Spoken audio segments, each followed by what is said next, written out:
Uh,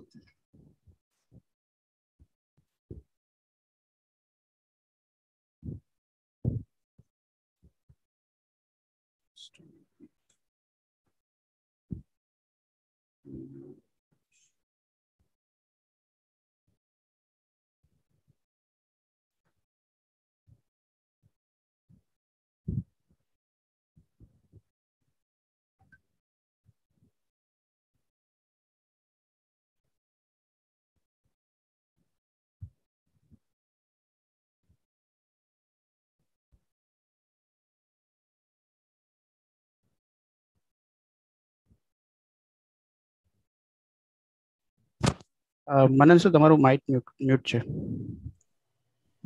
Rajeshree madam મજામાં? આપણે first time મળી રહ્યા છીએ.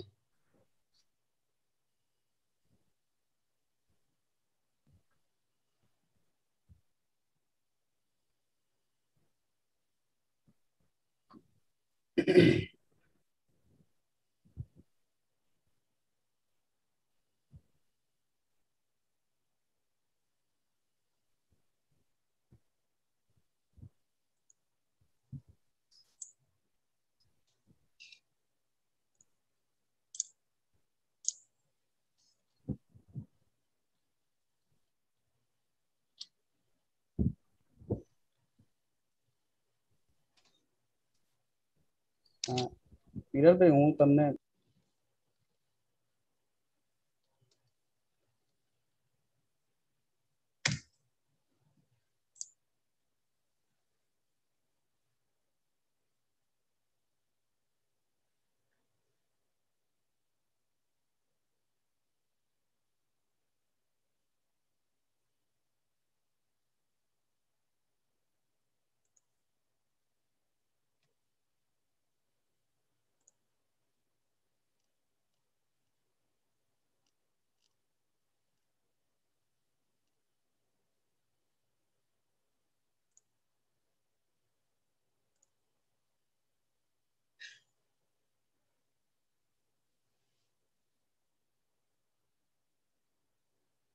Madam, your mic is mute. Please unmute it. Good afternoon, Meena madam.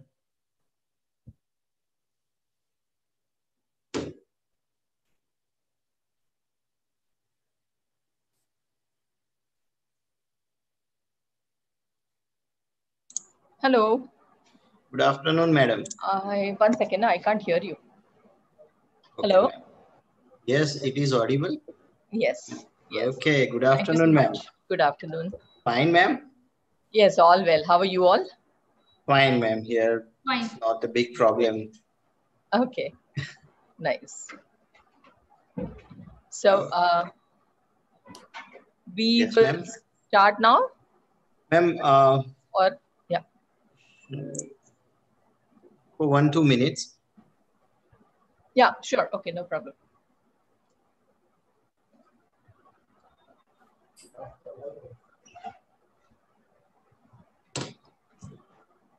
Rajeshri madam is also here, ma'am.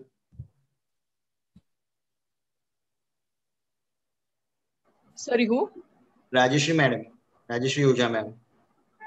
Yes, I can see her online. Hi, Rajeshri.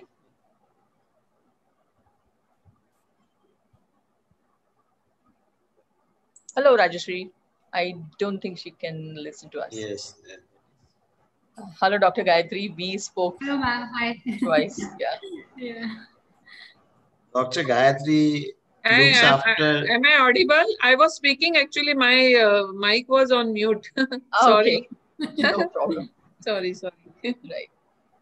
Dr. Gayatri, fine, ma'am. Fine. How are you? Good. How are you all? Yes, it is. It is good. How is the condition? Good. COVID? Everything is under control? In District Anand, it is not a big problem. Oh, That's good. good. Good Yes. to know. Now in Mumbai, Thane also it's decreasing day by day. Okay. Everything is under control. But still we can't say what will happen on the next day. But it was very difficult. Very difficult. Past 2-3 months were very difficult 3 months though, it's very pathetic for us. Yes.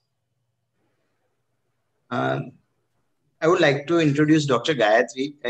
Probably you both, ma'am, you have spoken with her on phone, but in 2010, we first time at Institute, we introduced this course. And from initially it was pharmaceutics, DRA.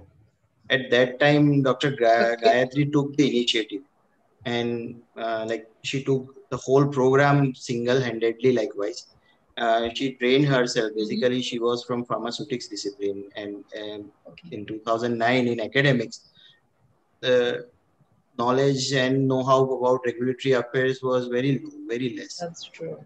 He took so many initiative, approached many people in industries, in Zydus especially, because we have patronage of Zydus. So Zydus, Torrent, Sun Pharma, few of our pass out students, her professional contacts, and then she prepared herself, and within 3 years we became confident that okay, now we could be able to handle. And then after, she is looking after the whole MPharm RA program, and we are going good there. But this is the first time we have a conference on RA. Or in endowment chair activity, we usually do have workshop sort of things. So pharmaceutics, chemistry, those pharmacology. We had workshops, the endowment chair activity on that, but this time, considering the situation, we thought let it to be on regulatory affairs, and fortunately you all people agreed upon that okay, be able to deliver the session, or else how could we be able to find you? Great, great. This is a good initiative, absolutely. And yeah, more awareness of regulatory is needed right from the student phase. So congrats to you and to Dr. Gayatri both. Ma'am. Yeah, it is a good initiative, and you're taking real good efforts also, Yes, that is essential. The continuous efforts will give you the result, slowly but steadily. Even we have been receiving the request from our alumni also that when they posted, they realized that the backup of rather strong backup of regulatory they required, and that they little missed when they were in pharmaceutical quality assurance or in technology. They missed those. So we thought let now be concentrate upon RA for a few years. Apart from their discipline, respective discipline, they must have fundamentals at least. Can't ignore RA. That is true. Time has changed now in the last 5 years. Yes. Not many things have been changed. Ma'am, nearly 80 participants are there. So okay. We can, I think so, start. Meanwhile, others will join. Sure. Yeah, people can continue joining, not a problem. Okay. So I'll ask them to start. Jagruti ma'am, please, you may start with your formal speech. Produce this. Yes.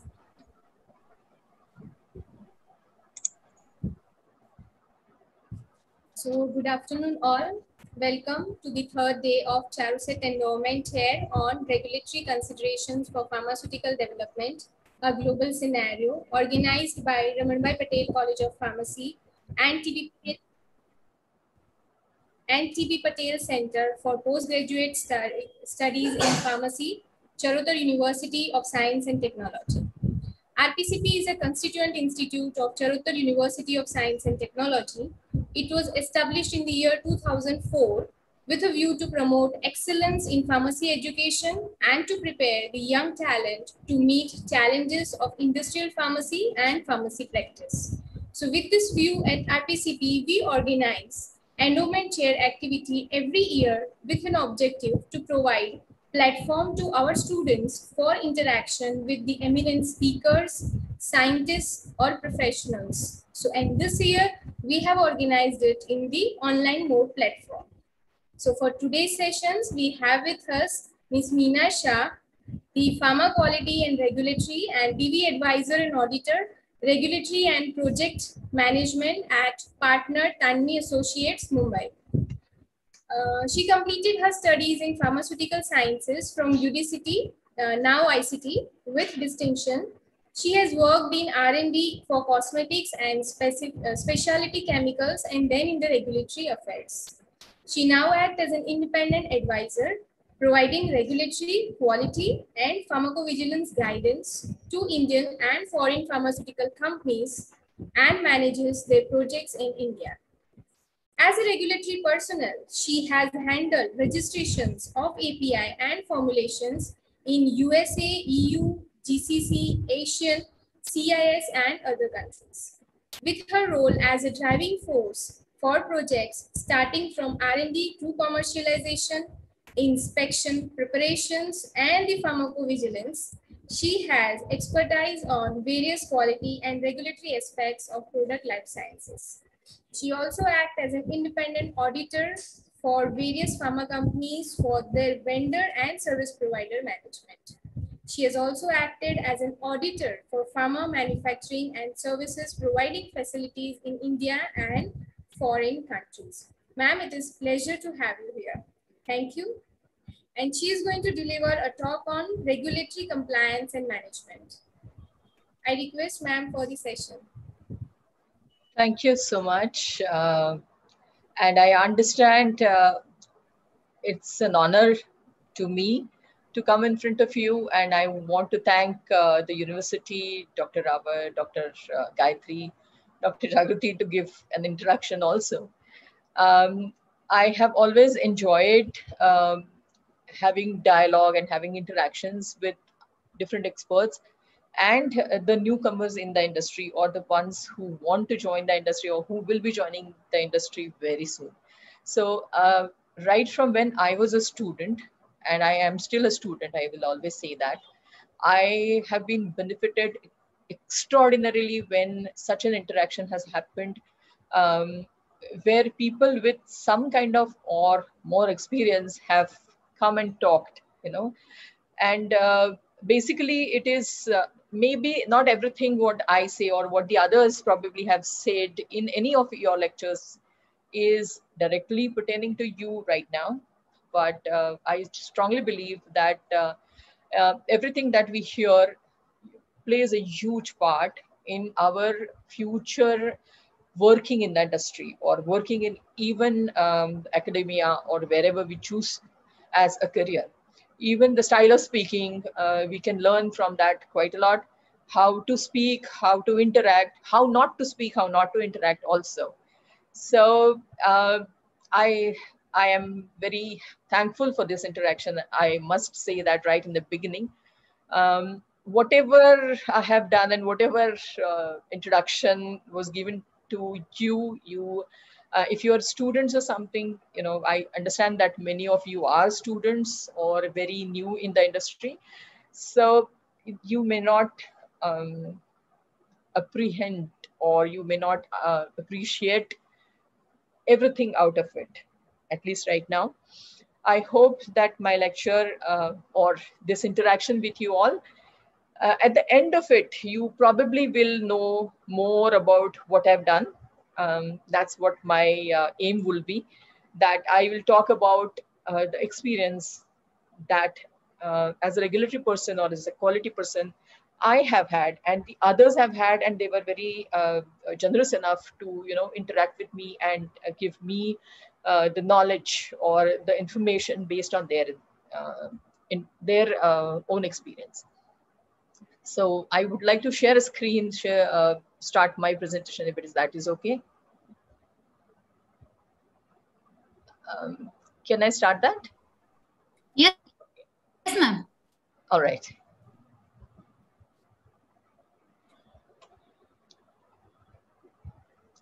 Great. I hope you all can see. Yes, ma'am. Yes, it is perfectly visible. Okay, great. Now I have an issue. Okay, fine. Sorted. Okay, so the topic that I'm talking on is regulatory compliance and management. Now, please understand that it is going to be a regulatory compliance, but the management is going to be of quality for the regulatory compliance. So I'm adding that quality word into bracket between before the management word of it. Okay. Okay, so, all right. So we are going to look into drug regulations. So what is the genesis of having any kind of regulation whatsoever for medical products? Now, we in India, we talk about medicines or drugs interchangeably. So please pardon me where I'm using drug or medicine.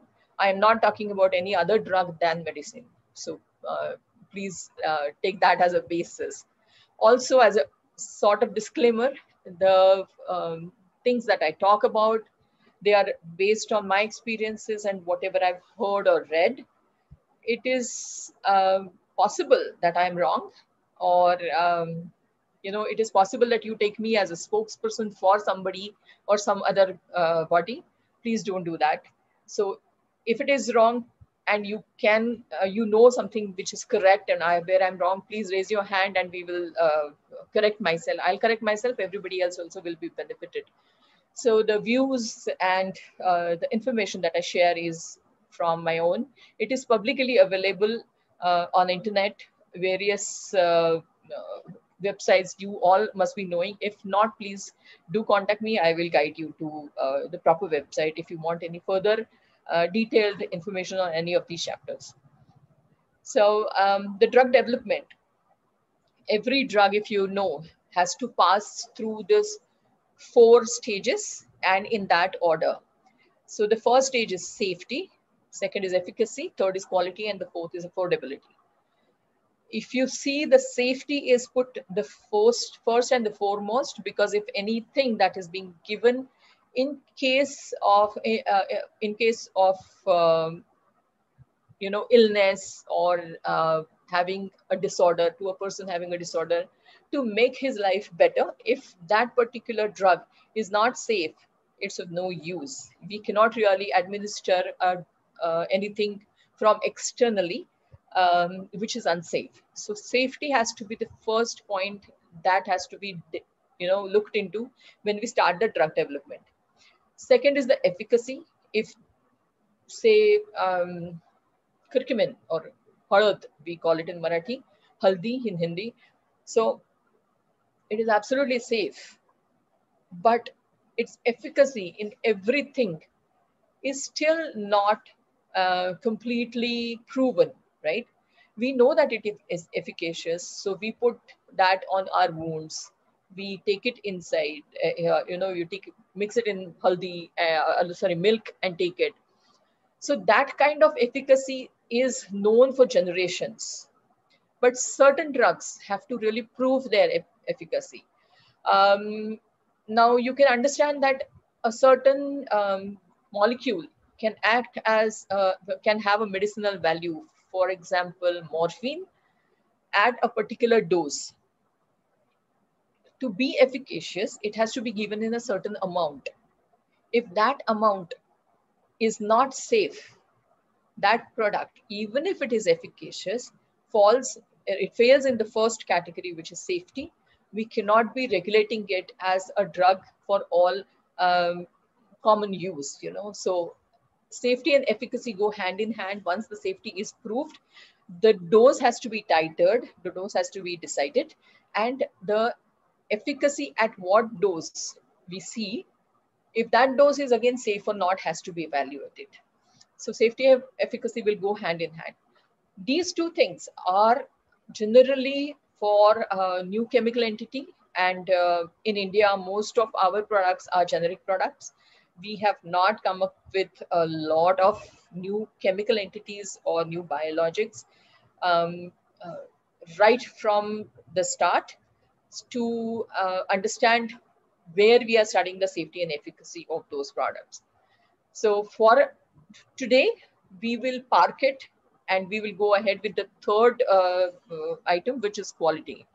Now, quality has to be assured. Quality has to be acceptable. What the quality will mean will come in my further slides. Quality is a very, it's all encompassing terminology. So I don't want to talk quality on this slide. And the fourth is affordability. You all know that currently Corona is going on, and remdesivir was everybody wanted to have remdesivir, and the prices went on higher and higher. And it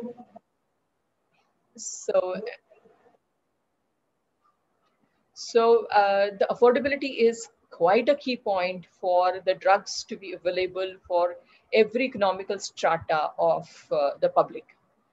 We will come to the regulations related to affordability also in later slides. So let us see how the medicine or a drug goes from development to market stage. The new product development, the new drug development starts with chemistry. It starts in a lab.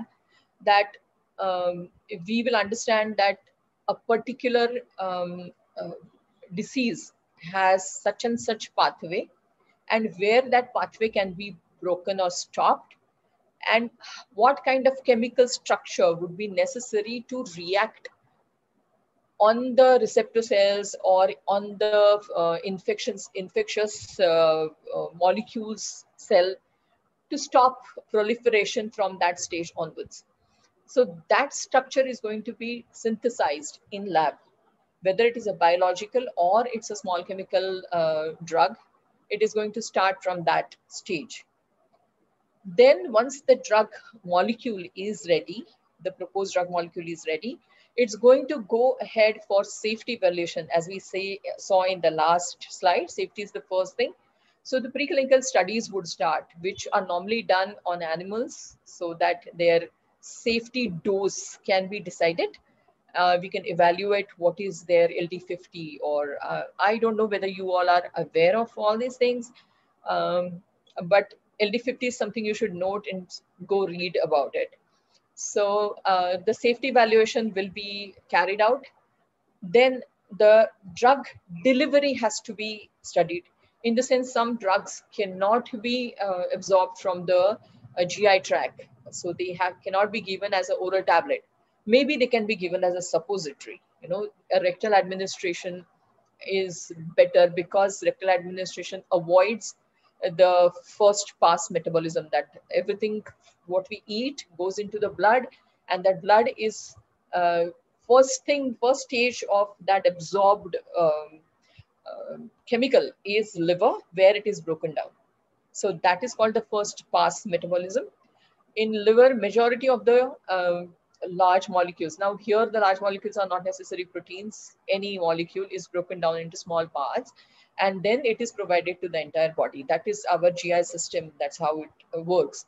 So this first pass metabolism can be avoided by suppository. When we know that that particular drug chemical, it is safe now, but if it is given orally, it will be broken down in liver, it will not be any more useful, then we can go for a suppository, or we can go for injections. So, or we can go for patches, nasal, pulmonary, many types of dose delivery forms, right? You are aware of it. So that delivery formulation has to be finalized. So that goes to formulation R&D. The formulations once decided, the dose, the delivery mode once decided, it will go to clinical. Now clinicals will happen on human subjects. First, they will be treated, they will be tested for safety in humans on in phase 1, then we'll go to phase 2, phase 3. The phases also are there. There is a logic behind the phase trials. After the clinicals are done, the optimization of the formulation.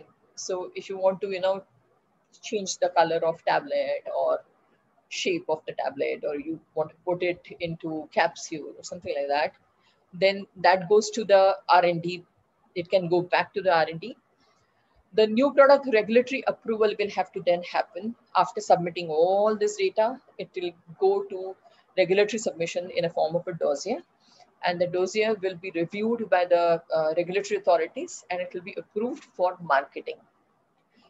New drug product will have to then, once approved, will reach the markets, and the developer will have to then, do the post-marketing surveillance or a phase 4 trial. Phase 4 trial is limited period, a limited number of patients, but in the market to whom the product was sold, right? But even after that, until the first 5 years, there are very strict norms of post-marketing surveillance for every product. So at every stage of the drug development to the market and even after the market, this whole process and is highly regulated for medicines. Now, what is the necessity of regulations? I will like to speak maybe for few minutes on this. So pharmaceutical business, now we are talking about business. Please understand that every pharmaceutical company, not there for charity. They do the business. They will have to earn something out of it. So we do not know any company that has the pharma manufacturing, development, marketing, distribution, and regulations, all this done only for charity. I don't know any. I don't think anyone knows any of such things. So pharmaceutical business is never ending and everlasting. It's not going to end. It's always going to last forever and forever, right? That is why it has to be under check. Why it is never ending, everlasting? Because the need for medicines is always going to be there. Then the next point is the level of desperation is high. So if I am not well, I am rather desperate to get a medicine. Please understand, you've seen this like live example all over last whole year. So for Corona, there were many things that were tried in desperation for, there was a dire need. There were people dying there. There were people who were losing their owns, right? So there's a level of desperation there, and there's lack of knowledge of the consumer. Not every consumer knows even 10% of what you and I know. For example, I, being pharmacist, my maids come to me and tell me why this medicine was given to me. I don't remember whether I should keep it or don't keep it. Now they have somebody whom they can ask this question. Otherwise, what do they do of that medicine? I remember when I was having a headache, I was given this tablet. The tablet may be of a BP medicine, but then they will tend to take the same medicine even for smallest of the conditions like a headache, right? I'm sorry to call headache a smallest condition, but because I suffer from headache quite a lot. It's not a small thing. When you have to, have the headache and still probably deliver a lecture, then it's not going to be a very good scenario. So the level of desperation is high. The lack of knowledge of the consumer is there. That's why somebody else has to regulate what happens with the drugs, right? Lack of mechanism to evaluate the quality and the safety at the consumer's level. You get Shrikhand from outside, or you get a jalebi from outside. If it is smelling, you're going to return to it because you know how the jalebi should smell, how the Shrikhand should smell. If you taste it and you find it very sour, you may not return it, but you will throw it off, right? Why? Because that consumers' knowledge about the quality and safety about food products is still there. But for about medicines, you take out the tablets, you don't know how it's going to smell, how it's going to taste. You go to gulp it down, right? You go to a doctor, the person takes a syringe, takes a dose and injects into you. You're not going to be aware as to what was injected into me. So all these things are basically at the consumer's level have very low level of understanding of quality and safety of that product. That is why that product has to be regulated somewhere else by people who are aware of it, who are eligible themselves to understand the quality and safety of those products. There is a high risk level. You can imagine that if you are hale and hearty and you eat something, say you eat a spoiled bhel with a spoiled chutney, the next day you're going to take runs. So imagine when you were hale and hearty, even after that you could face something which is really not good, which disturbed your GI tract, which disturbed your sleep, and which made you suffer through pain and headache and the stomach pain and whatnot.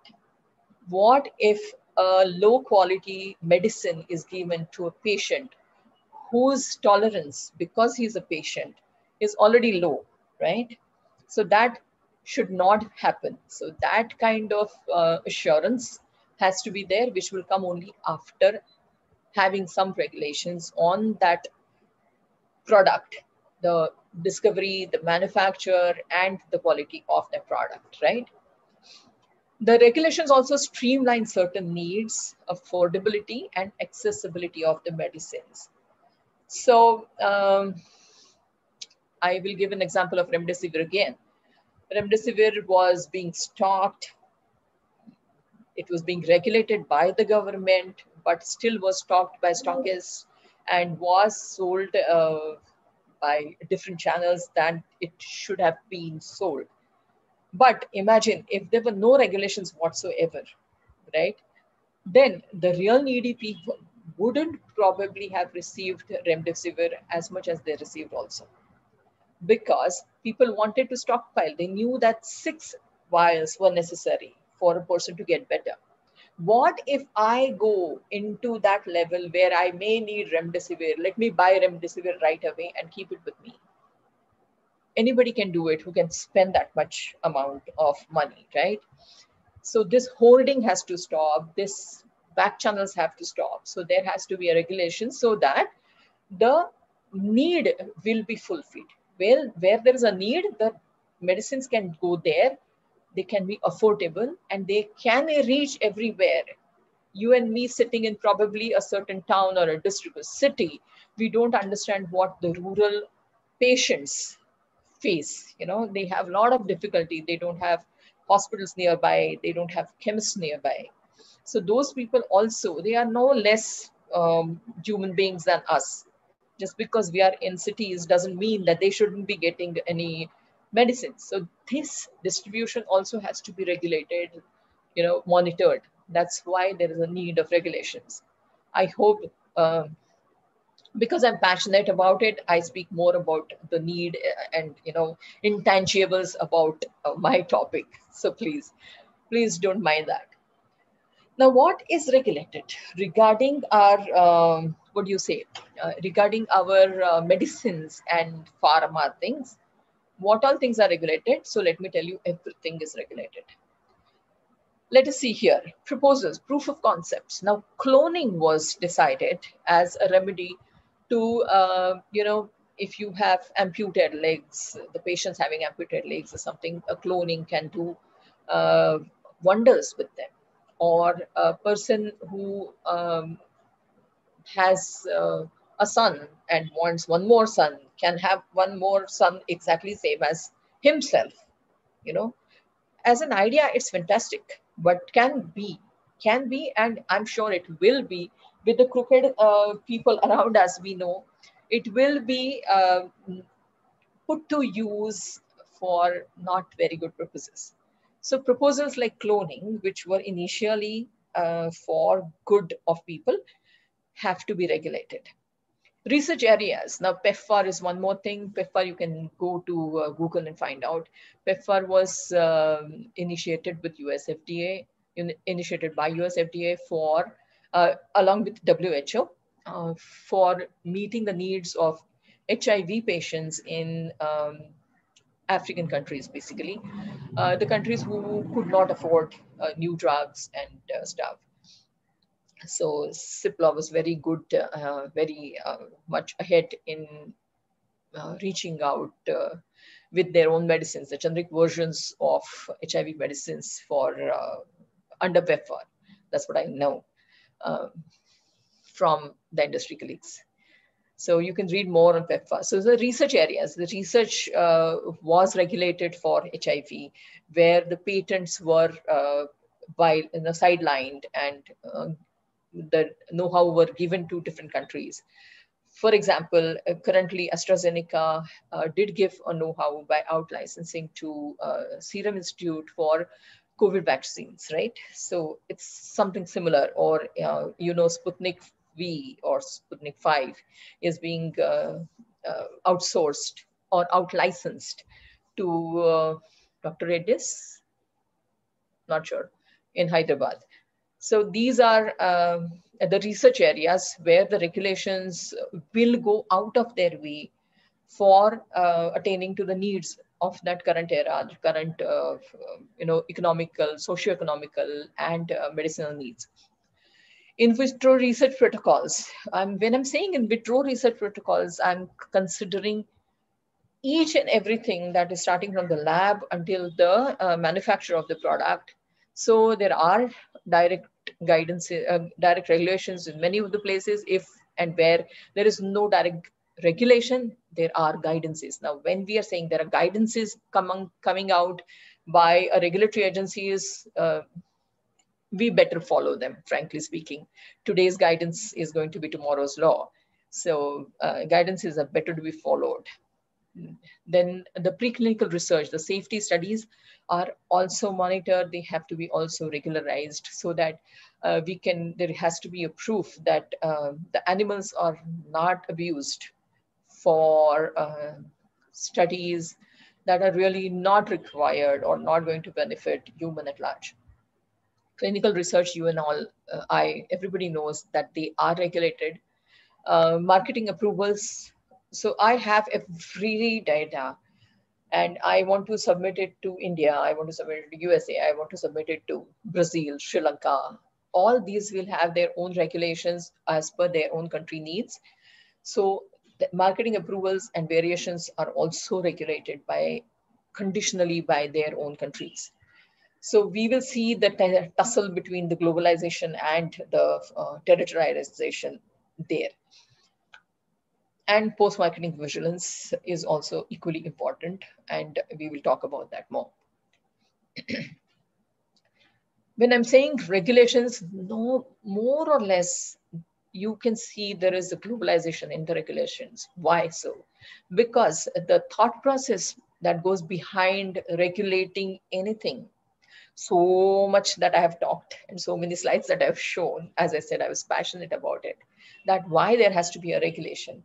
That thought process is almost the same everywhere, all over the globe,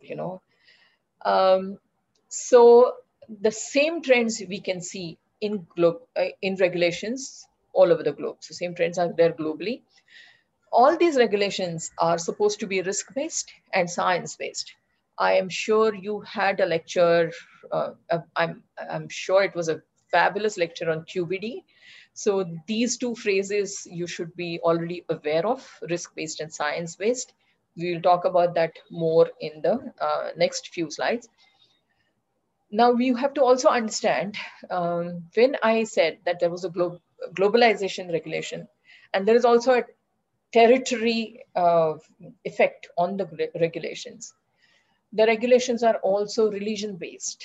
You and I tend to be surprised with that, but yes, even if in the in the matters of life and death, there are certain regulations that are based on religions. I'll give you an example at home. The Jain community wants that green dot on the medicines also. Thankfully, our regulators have not yet agreed to it because they don't want to take the capsules that are made of gelatin, which comes from the bones of animals, because they are vegetarians, right? So this is one way where I'm saying of religion-based. The second is majority of the Arab countries want each and every ingredient halal certified. So if it's an animal originated ingredient, how the animal is killed, that also they are interested in. So they need a halal certification for that. They many of the times even want the certification logo present onto the label also, like the green dot I was saying. So this is religion-based. Then there is something nationalism. You are aware that India did not want to export COVID vaccines because of nationalism. So even if the COVID vaccine manufactured here, the majority of COVID vaccine was manufactured by Serum Institute on the basis of actually a foreign developed vaccine of AstraZeneca. And they did not want to export it because the national interest has to be put forth first. Yeah. So whether it is right or we are going to go ahead with Vasudhaiva Kutumbakam or not, that is a question unfortunately every government has to face. But this is something. Also, the nationalism came into picture where India banned or did not approve Sinovac, which is the vaccine from China, because the COVID generation was in China. So that is also, again, a nationalism. Trade barriers, I don't think, I don't have to speak much about it because you all must be aware of it. Probably you've not related it to drugs yet, but very famous example I can give you, PUBG was stopped, right? That was a trade barrier. So there is a regulation that the country can come up with that such and such drug will not be imported or exported for trade barriers, in the sense that if I want the national medicines to do better or to have a better market, I will stop the international imports of vaccines. India tried that with corona vaccine, but now they have given approvals to multiple foreign vaccines. Yeah, so this is something in the trade barrier. So you can see there are globalization, yes, but there is a territorialization in the regulations that govern our medicines also.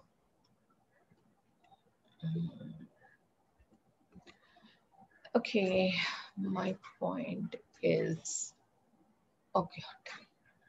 okay, development.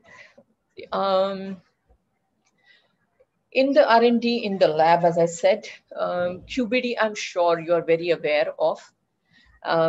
You had the lecture, I think 2 days back from Dr. Bashikar, and he's a very good, I mean, he's certainly hugely knowledgeable. So I'm sure you've had a good background of QBD.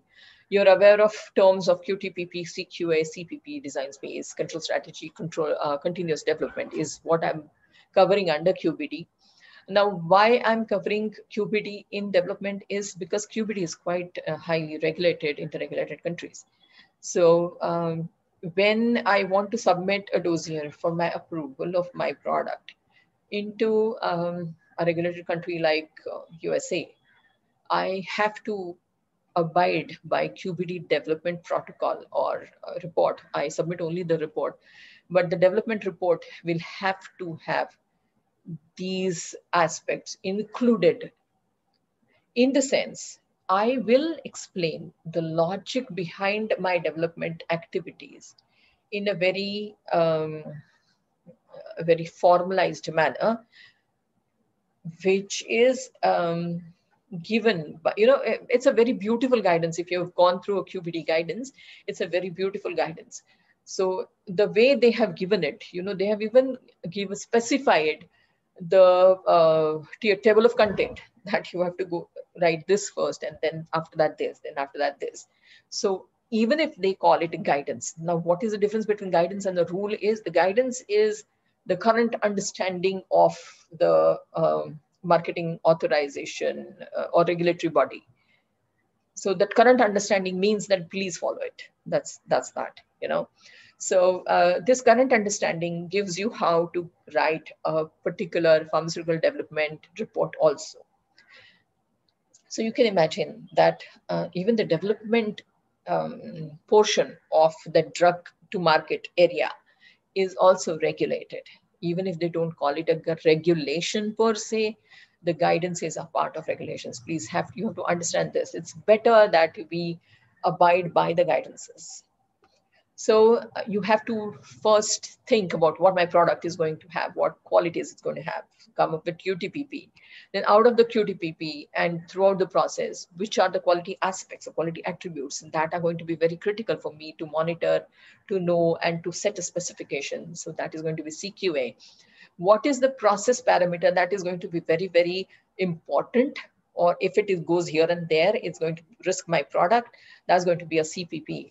The design space is for the CQA and the CPP, that I can go away from this range to that range. My CPP can be for say 40 Newton force for compression to 100 Newton force for compression, 40 to 90 types. So that's my design space. I can go vary between this and this anywhere, and still my product is going to be good. I should be aware of it. Control strategy is how I'm going to control my product quality if it is going to go from this range to this range. What if it goes out of the range? How I'm going to stop that product from mixing with my other good product. So all this is a control strategy. So that is also a part of your development process, right? You understand we are only into development still and the continuous development. So what if I want to change something? What aspect from the CQA and the CPP and from design space is going to change? And I have to study that. That is going to be our continuous development process. You are aware that more newer and newer technologies will come, newer and newer machines will come, equipments can change. So change is the only constant, as we all say. So how that is going to affect, that part will come under continuous development. So this is, I think, the smallest QBD lecture that I gave, because Dr. Bashika must have covered it with you. So you please imagine, please understand that this is going to be the regulated part of my development thought process, experiments, the results, and the presentation, everything. Right? I told you the TOC was also finalized. So the presentation of the results is also going to be in a particular way.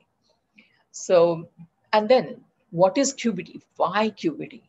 Because the quality is not just checked. When I was your age, we used to have QC. The concept was quality control.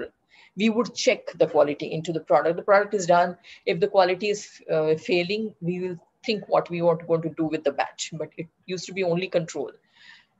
Maybe when I started working, it had come to quality assurance, in the sense that every stage we will see, we will monitor the quality, we'll keep checks at different points of manufacture, and then have the quality assured in the last stage, right?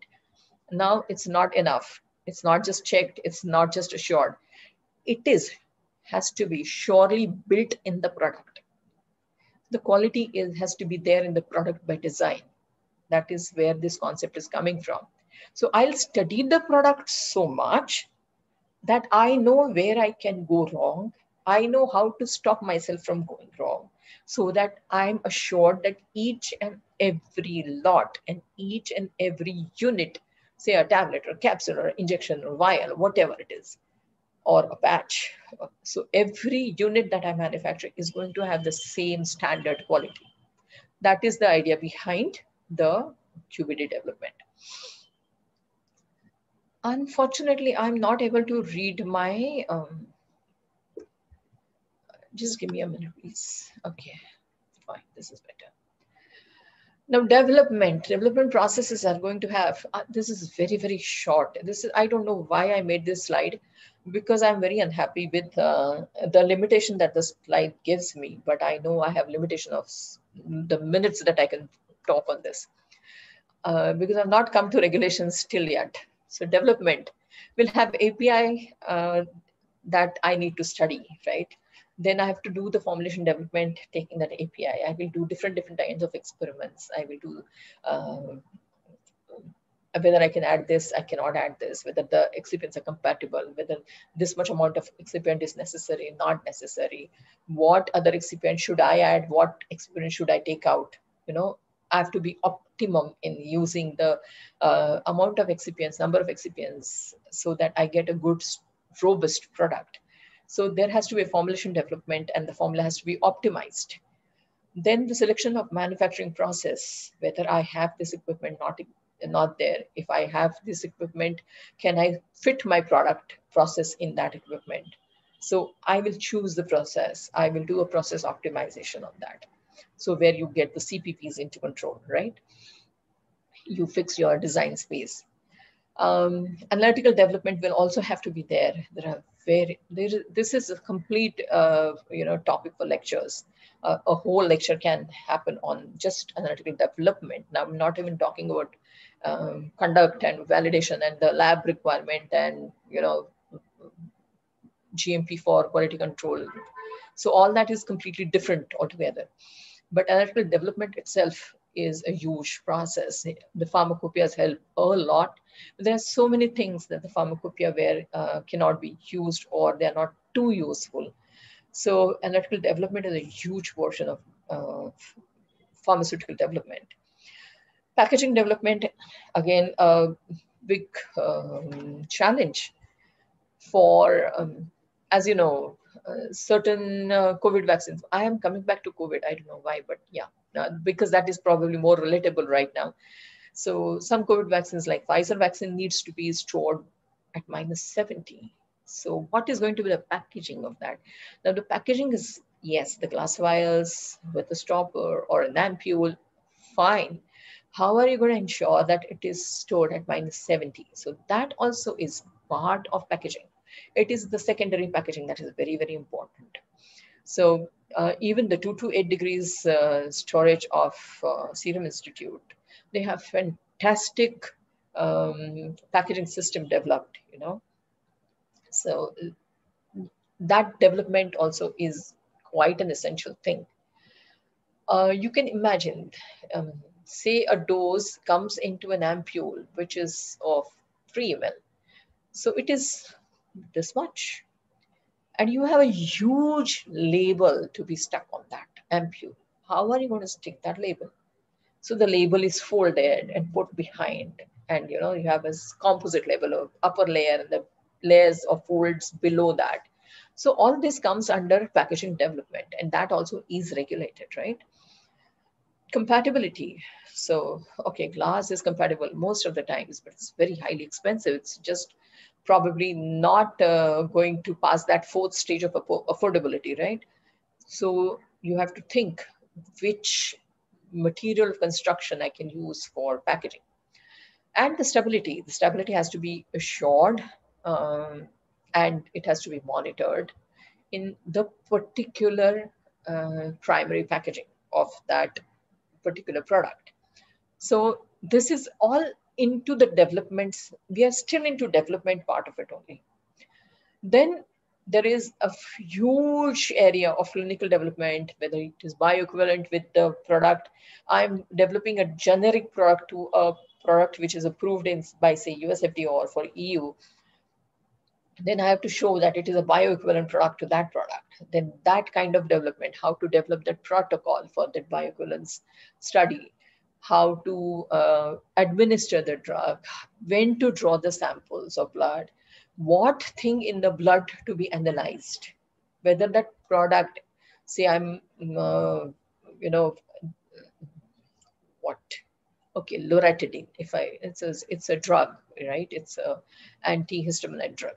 So from the plasma, do I have to only study loratadine or desloratadine, which is the next metabolite in the plasma? Because that is also equally active, right? So what do? I only choose to study loratadine or desloratadine also, because desloratadine and loratadine, they have kind of, you know, equilibrium formed inside a plasma. So all these things have to be studied. There are huge references, literature surveys that have to be done. Or whether I can ask for a biowaiver. Biowaivers are asked for a smaller strength. You probably are aware of it. So all these things have to be, they are part of only the development area that I'm talking about. Correct? So many things we look at when we are saying that we are going to do our drug product development. Now we come to our compliance. Where is the compliance needed? The compliance is needed moment we want to submit the entire development data for requesting a marketing approval.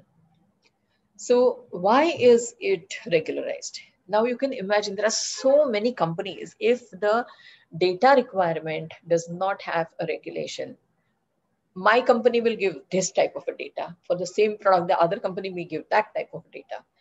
So the review of that data and coming to a decision whether I should approve this drug or not approve this drug is going to be so confusing. Now, let me tell you, I have seen the regulations related to development data change in my career of about 15, 20 years. The change is vast. The initial dossiers that we used to prepare would have probably a 20-page pharmaceutical development report, hardly any, only the tables of the data. We would never justify the data. We would never justify why we discarded this, why we took this, nothing. But now it's no more entertained. So the compliance has to be there right from the regulations and the guidances that are there for development. Which are they? We will come to it. Now, when we are saying we have to comply with the regulations for even the development part of the life cycle, we are wanting a chronological and logical data. Chronological, why? Because we are going to do hundreds of experiments. If it is an NCE, maybe tens or 20s of experiments when it is a generic product. So why we went from the first experiment to the second, then second happened, something happened, then second to third, third to fourth. When fourth to fifth was a confirmatory, but then we still didn't find it right. Then we went to another one. Then this went off, that went off. Why we went from one experiment to the other? What was the logic behind it? So the chronology also and the logic also for conducting so many experiments has to be presented. That's, anyway, it is now quite easy with the QBD and the TOC that the QBD has specified. So that's fine. We have to give lots of justifications. As I said, the logically explained data is easy to accept for a reviewer. If you are reading somebody else's experiment, and it is not logically explained, suppose, it's going to be so difficult.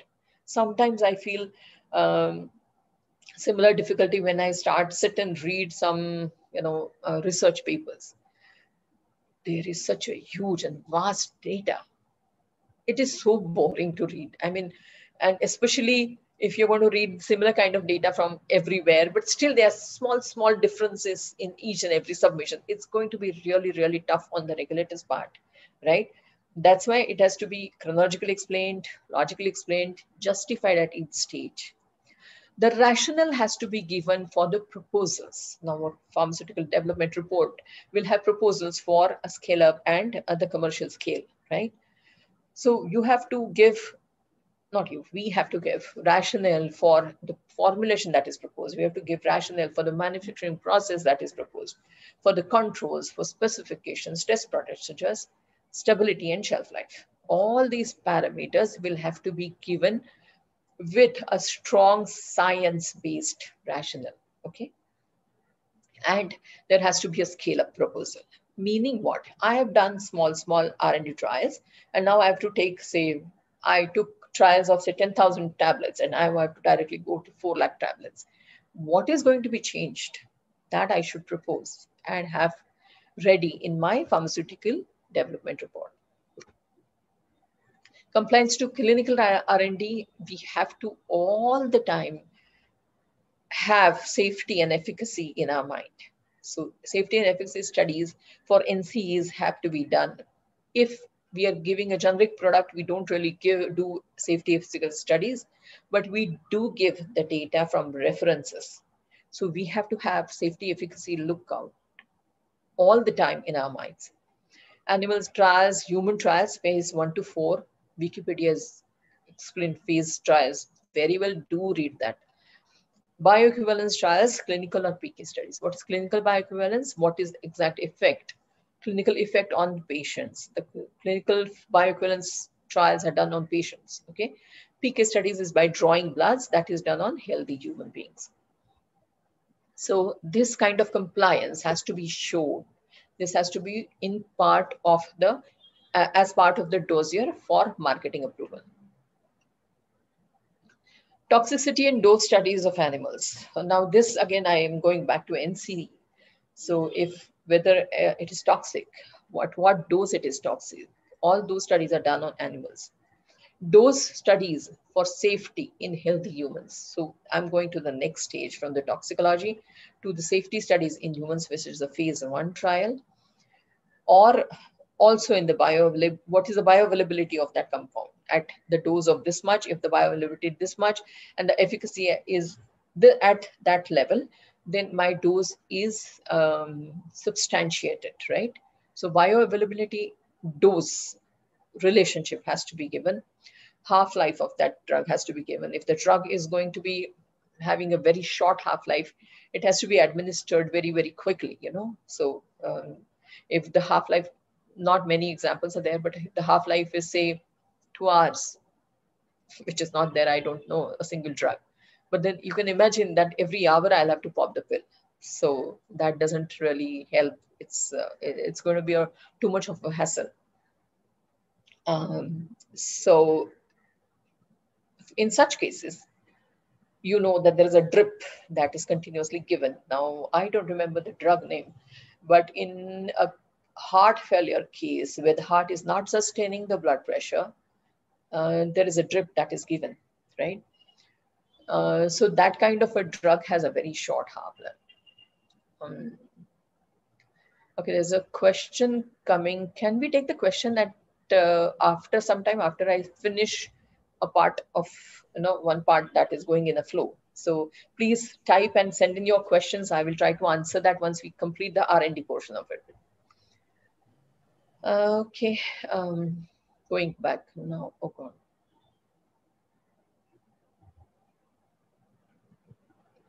I cannot close the chat.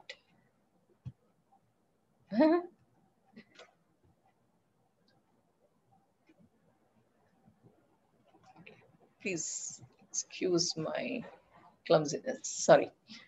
The dose range also has to be monitored in the human trials. Efficacy and side effects in the patients have to be studied, and the post-marketing surveillance has to be done. Efficacy and side effects are studied normally in the phase 3 trial, which is on a higher number of patients and at multiple hospitals, multiple centers. And post-marketing surveillance will also have to be done. The first 3 major points here, the toxicity, dose studies, and efficacy and side effects are not needed when we are developing a generic drug, where we will do only a bioequivalence study. Post-marketing surveillance is necessary for every product. You have to imagine that when we are doing the phase 1 to 3 trials, maybe a few thousand patients are given that drug. But when it goes into the market, the patient number from a few thousand goes to a few lakhs, So there's a huge jump. You have really, nobody can sample the lakhs of people into just thousands of things, right? So the post-marketing surveillance is also necessary.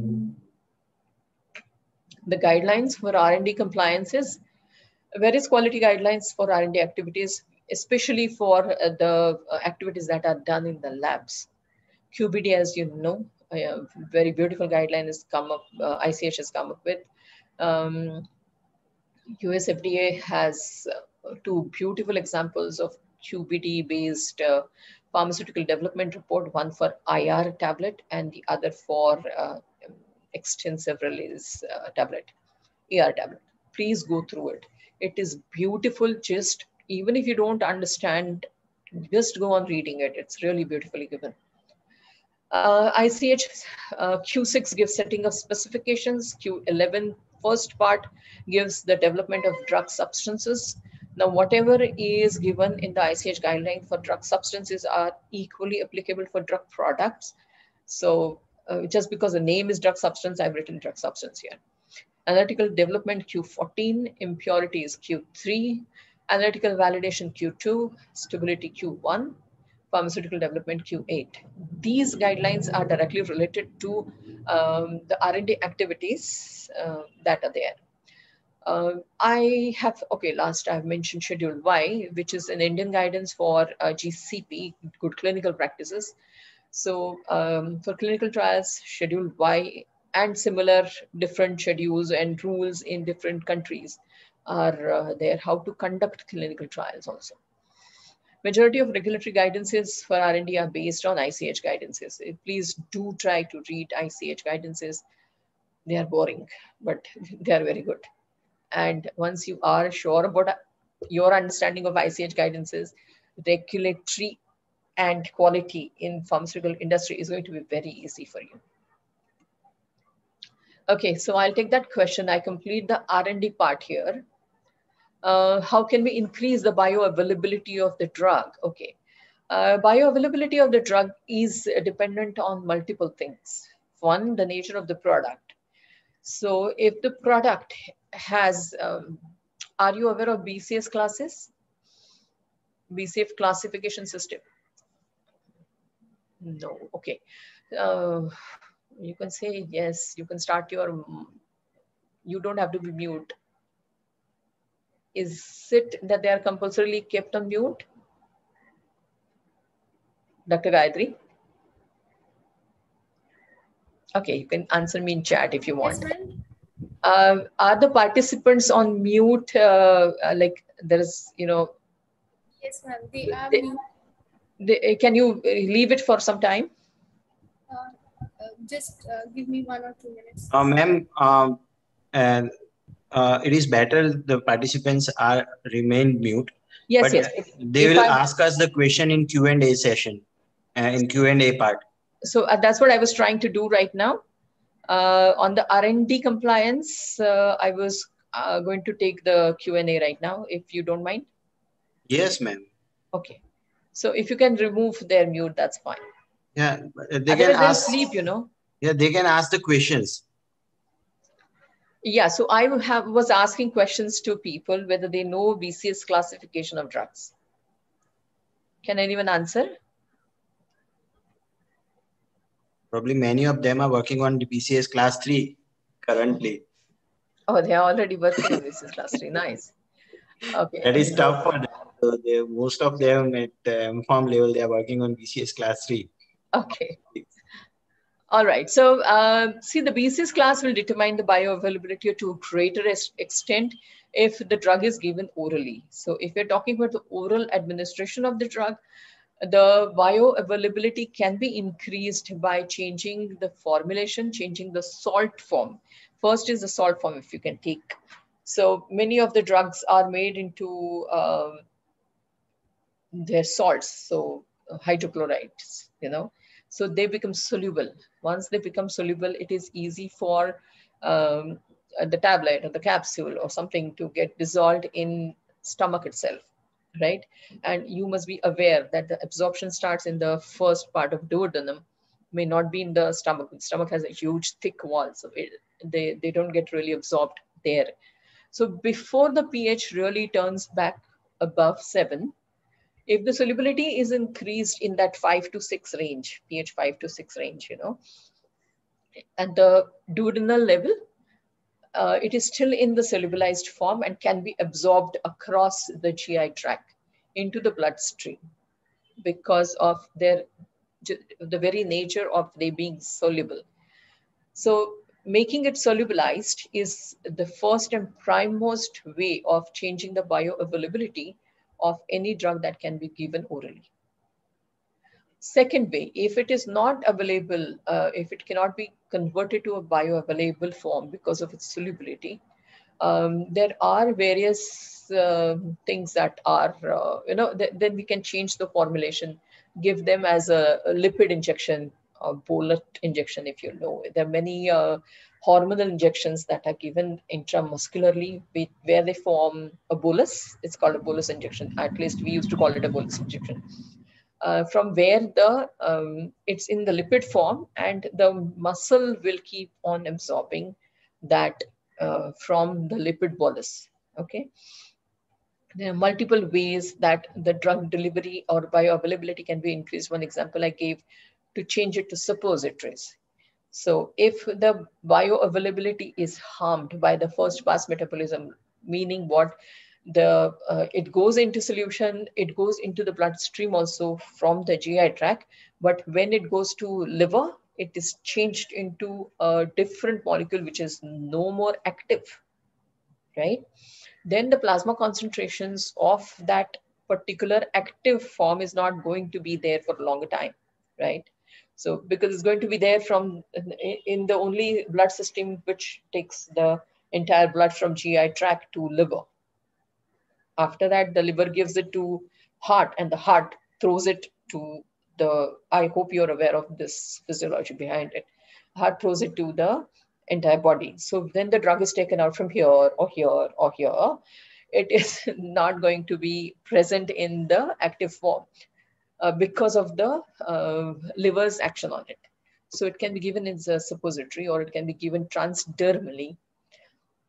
Some, if products are very highly soluble or highly absorbable in the neutral pH and across the mucous membranes, they are very well given by a nasal route, if you know that. A simple example of magnesium salts being, magnesium chloride, magnesium sulfate being absorbed is via skin. You know, if you cannot eat magnesium salt at the level at which magnesium is needed to the body. So, you know, Epsom salts or bath salts that you get, you put it in the tub and you sit in the tub. So the stomach and the pelvic area and the thighs will absorb the magnesium salts much, much better way. So this all is an example of improving of bioavailability. The bioavailability is highly dependent on the absorption into the blood. So once the absorption is increased, improved, the bioavailability will improve. Many fast-acting drugs are given by IV for improving the bioavailability. I hope this answers that question. You can send me in chat whether you understood or not. Hemant Shukla, please. Okay, moving ahead. So we saw, I want to drink water in between, yeah? Please excuse.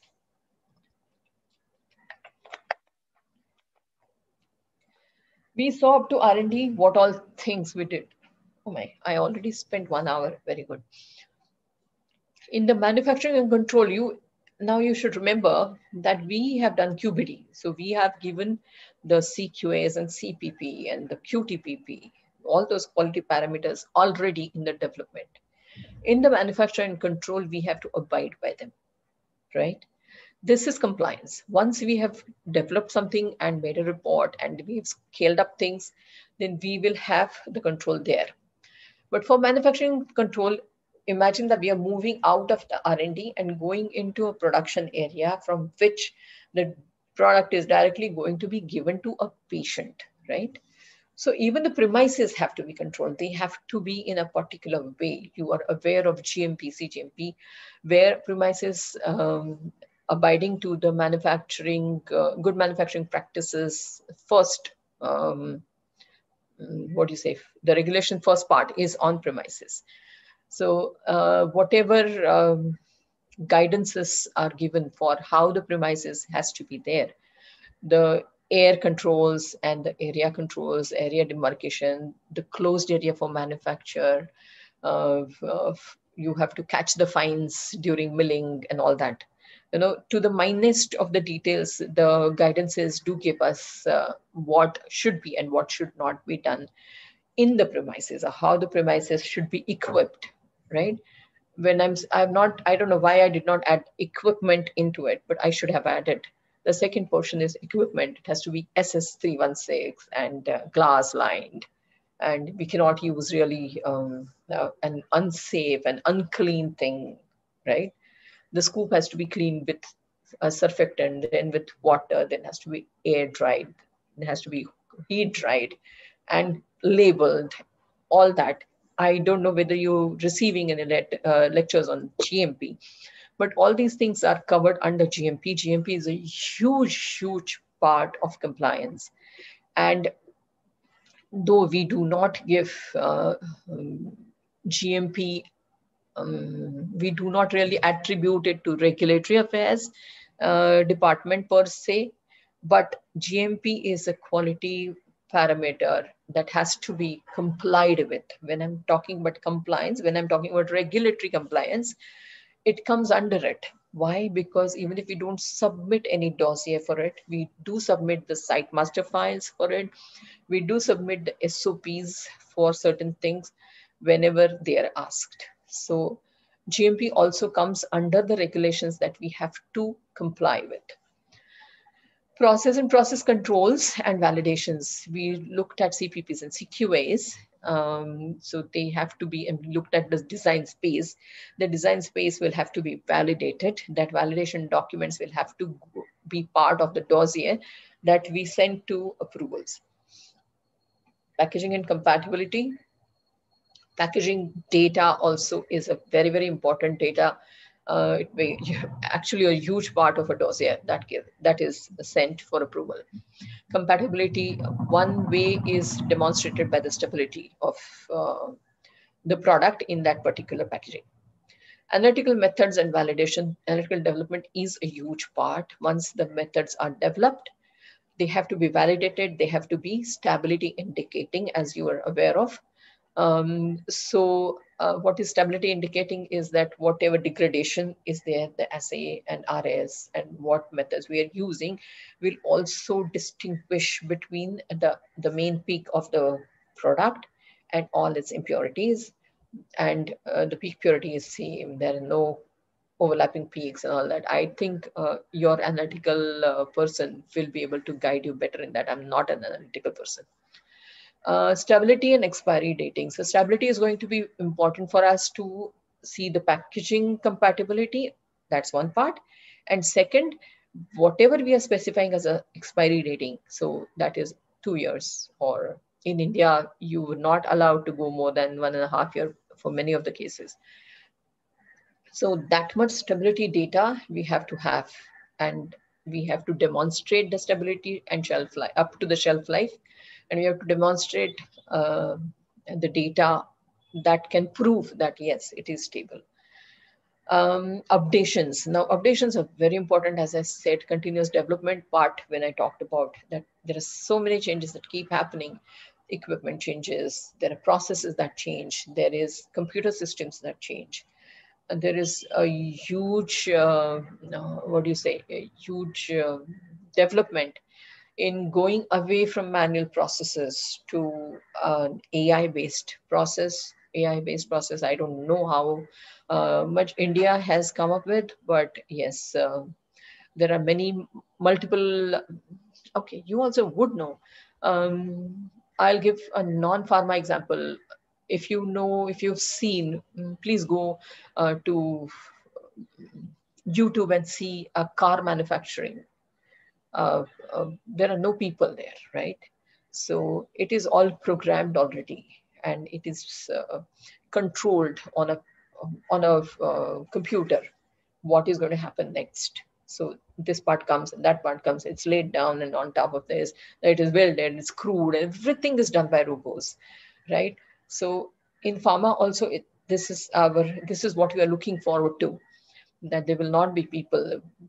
I don't know why people say that people make mistakes, but okay, anyway. So it will be more computer based going forward. So these updations have to be, we have to learn more. We have to take them into practice. We have to abide by them. The changes in the processes will force the changes in the regulations also. So we have to abide by those regulations also. So the compliance keeps on changing. We have to understand that. There is a lot of variation we want to do on our own. We want to increase the manufacturing batch size or decrease the manufacturing. There are no orders. I went with 5 lakh batch size, but I now don't want to do it. I want to do only 2 lakh batch size. I will take it to a small reactor or a small RBD. I can do whatever changes according to the market that I'm catering to. All these variations have to be as per the regulations that are, given by every country, every marketed country, the country where I'm going to send that product to. That country will have a regulation for every kind of change. And I will have to comply to that kind of change, that kind of regulations. So variations are controlled. And technology is controlled. You and I both know that more and more computer use is going to happen. An example of the technology I can give you is a 2D barcode, which is still going on and off in India. India wants every exported batch to have a 2D barcode on the label, while many of the countries have already regularized, like European countries do need 2D barcode on their label. The US still does not need a 2D barcode on their label. Now, 2D barcode is going to tell you that this particular carton on which the 2D barcode is going to be is the 5th carton that was packed. And that carton will have a strip of, say, 10 tablets. And those 10 tablets are tablet number, say, 20, 21, 22nd, 20, 21, 32, 47, 59, 60, 61 that were compressed. Now, this much in detail, they can go with a certain 2D barcoding technology. So the technology keeps on improving. The technology keeps on going, becoming more and more complex. And we will have to abide by the regulations that the technology will bring with itself, right? So please understand that this is what we are going to face. Compliance during manufacturing and control. There are various quality guidances for manufacturing premises and also equipments in GMP. Please, I don't know why 8 of equipments, I don't know why. So quality guidances are there for manufacturing process and controls. ICH guidelines, good manufacturing practices Q7, quality risk management Q9, pharmaceutical quality system Q10, manufacturing of drug substances part of Q11. First part of Q11 was development of drug substance. So the entire Q11 reads as development and manufacturing of drug substances. Continuous manufacturing of drug substance and drug product, and stability Q1. Process validation and continuous validation is also equally important, equally under guidance. What all parameters have to be looked into when we are going to go ahead with process validation. So whatever CPPs and design space we specified in the product development report has to be validated by taking 3 commercial batch size batches, and that validation report with all the results, all the graphs, etc., has to be submitted. Now, continuous validation is, are you aware of APQR, etc., annual product quality review? So the CPPs and CQAs will be monitored throughout the commercial batch manufacture after approval also, and a consolidated summarized report is prepared every year. And for all those parameters, there will be a graph, there will be trending done, there will be statistical evaluation done. So all those things are a must. That is where we are going to show the compliance, okay? We are going to prove that we have complied with all the regulations right from the development till the end of manufacture. And we are continuing to comply with all these guidances. Again, majority of regulatory guidances are based on ICH guidances. That's why I'm telling you, please read ICH guidances. Supply chain and regulatory compliance. Supply chain is after the drug is developed, manufactured, packed, ready to be shipped, okay, and out of your premises also. But still, the supply chain has to confirm it is going to the consumers, up to the consumer's level, in good shape, in original packaging, in a safe environment, all that, right? That's where I was telling you that that minus 70-degree vaccine storage or 2 to 8 degree vaccine storage. It is not left to, if suppose Serum Institute sent it to Hinduja Hospital, or say it sent it to some government hospital, and then can they say that, okay, my responsibility is done? No, it's not that way. Serum Institute is going to be responsible until the dispensing of that particular vial happens. What is dispensing? Dispensing is taking out of the original packaging, right? Of the vial I'm talking, not the drug from the vial, but the vial. So the vial has to be effectively packed till the hospital accept the consignment of that vial. Please understand this. So the vial carton is taken out of the packing, and then the storage of that vial into the refrigerator is the hospital's responsibility. But until the vial is taken out of the case, it is Serum Institute's responsibility. It is the manufacturer's responsibility. Please understand that. It has to provide for enough packaging, enough cold chain packaging up till the vials reach that particular hospital. So the supply chain is again a huge part, which is has to be under compliance. There are various guidances again, which I will not go through it. I've actually done audits for supply chains, but I have not submitted supply chain conformities or supply chain compliances to regulatory authorities yet. But whenever a regulatory authority has come for inspection, they have seen the shipment studies of the particular product. So shipment and excursion in storage conditions. Storage conditions are specified for temperatures, relative humidity, and do not store in direct sunlight, etc., etc. So all these studies have to be done, and the stability compliance also has to be done. Actual maneuver of the product has to be demonstrated, has to be monitored by the drug manufacturer, as I said. Studies for shipment simulations have to be done. That data has to be ready before we actually start shipment of the first commercial batch.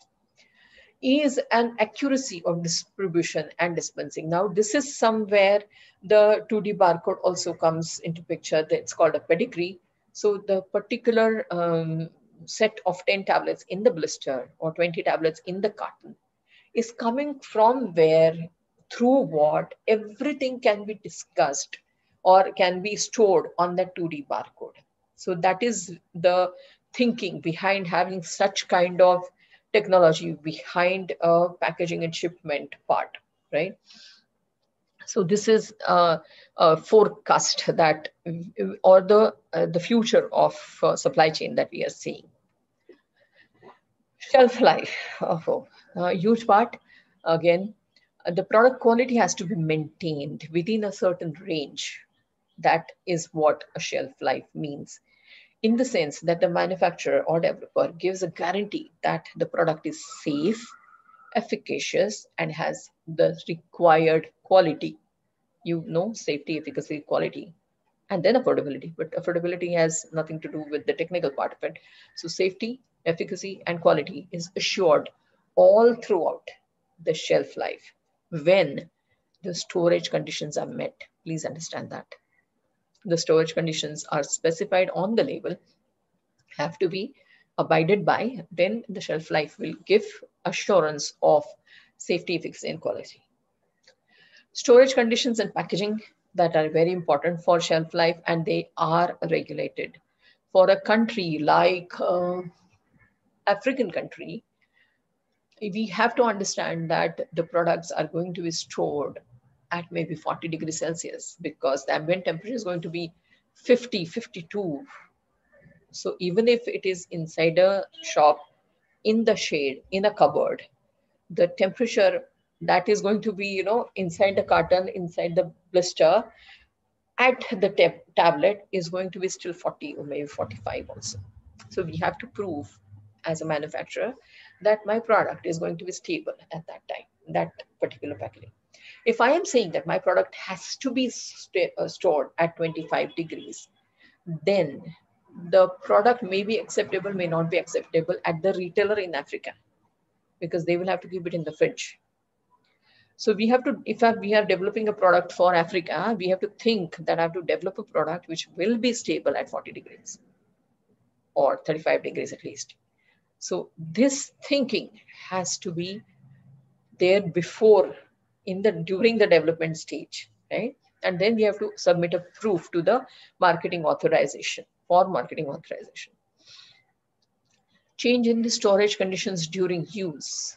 So, okay, I'm specifying that my product has to be 25 degrees, but they will take it out from the fridge. They will open it, they'll take it out, they'll take a cup of water, put it in the mouth and drink it. So that particular, whatever they forgot to drink, they took it out and kept it on the table.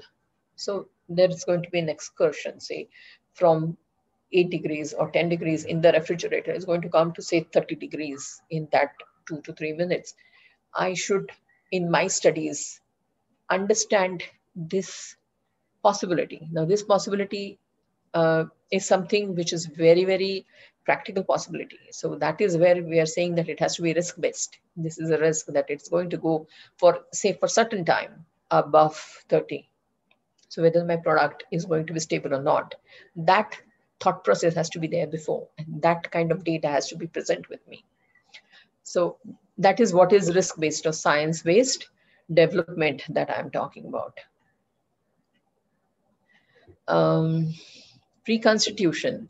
You're aware that many of the example for kids, amoxicillin, amoxiclav is given in the suspension. There is a powder.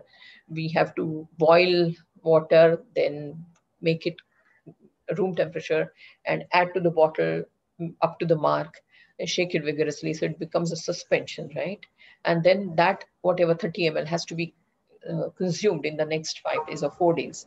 So that is reconstitution. Or there is a lyophilized mass in a vial. We inject saline into it, make it a solution or a suspension, take it out and give IM. If it is a suspension, can't be given IV. If it's a solution, can be given IV. So this is reconstitution, and the reconstitution studies have to be done. There are a lot of guidances that monitor, that guide us as to how the reconstitution should be studied. All the risks that are there in the reconstitution, this whole process, they have to be imagined, right? And they have to be part of our studies. That is called compliance. Imagine that. So what can be a problem during reconstitution and how can we take care of that? That has to be given. So when I'm saying this syrup or this suspension has to be reconstituted by boiled and cooled water, this whole process has to be given very, very descriptively on the label. If there is something that I want to make sure that the consumer does, that do not add hot water to this bottle, I make it bold. You know, that is what is a biggest risk. If I think that I'm going to come up with a solution, not a single guidance or not a single rule or regulation is going to tell me that you have to write it in bold. This is what my thinking is going to be. My thinking based on science, based on risk, that my solution is going to be the consumer will look at the bold thing first, or I'll increase that font size and make it bold and underline it so that he will not miss it, right? So do not use hot water or do not use even warm water to reconstitute. If I want to write that, I want to specify that, I'm going to make that kind of provisions in the label. Throw away unused suspension after 5 days, because the suspension shelf life is only 5 days. Because I'm adding water to it, I am not going to be sure of the quality after 5 days. This has to be specified in the label. This is what I'm saying. It is risk-based, it's science-based. Why science-based? Because I've done studies and I'm knowing that after 5 days, the efficacy goes down because the quality is wrong. The RS level increases, whatever, or it starts caking, you know, it is not dispersible again. The dose is going to vary. All these things are already studied. Why will I study them? Because I know this has to be reconstituted, and how long the reconstituted suspension is going to be stable, I need to study. Why will I think that? Because I know the risks. So this is risk-based and science-based. When we were thinking about risk-based and science-based in the first proposals, first pharmaceutical development report, right? So even if I have done a manufacturing and packaging and labeling and sent out the product, I'm still going back to my development things. This is QBD, correct? So such things, they are so related right from development until the consumer is going to eat or drink that product. So regulatory submissions of various tests and experiments have to be given for shelf life studies, right? I hope I'm making it more and more clear. My examples are not on the slides, but the examples are from my experience. Promotions and marketing. Now in India, there's no promotion for any kind of drugs, right? Except for the OTC. There's no clear OTC drug also. In India, there's no demarcation of OTC and non-OTC drugs. But the promotion and marketing can be at different levels in different countries. The labeling, many of the countries have absolutely constraining regulations on labeling. So in India, your what do you say? So crocin, the word crocin cannot be of a bigger font than paracetamol tablets, which is a generic name. The brand name has to be smaller than generic name, right? The dose has to be given, the storage has to be given, this has to be given, that has to be given. If it is a Schedule drug, then there has to be a red line, right? If it is a Schedule X drug, there has to be a box, black box on red background. So black letters on red box, all that, all those labelings, there are rules and regulations that have to be followed. In India, there are no nutraceuticals per se. We do not classify nutraceuticals separately, but there are different various labeling guidances when a product can be put into the market, and they differ. You cannot put what do you say, various claims on. Today only I saw Baba Ramdev advertising Chyawanprash as an immunomodulator. I'm surprised with that advertisement, because promotions and advertisements for immunomodulator, etc., is not acceptable for medicines or for food products, especially for food products. Chyawanprash comes as a food product. It's not a nutraceutical. It's not.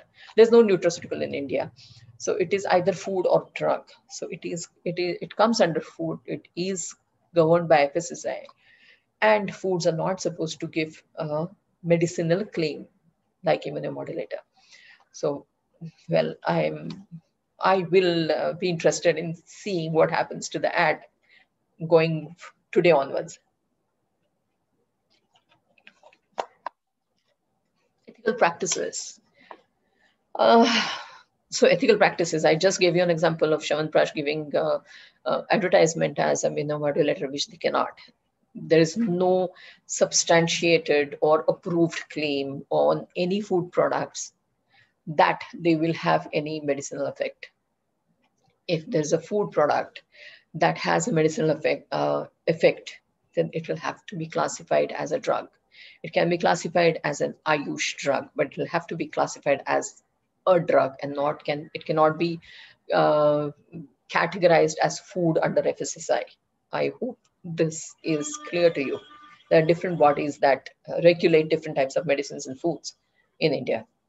So these are all ethical practices. You must have seen, everybody uses WhatsApp, I know that. So you see the advertisement wars between Audi and Mercedes and stuff like that. So that are non-ethical practices.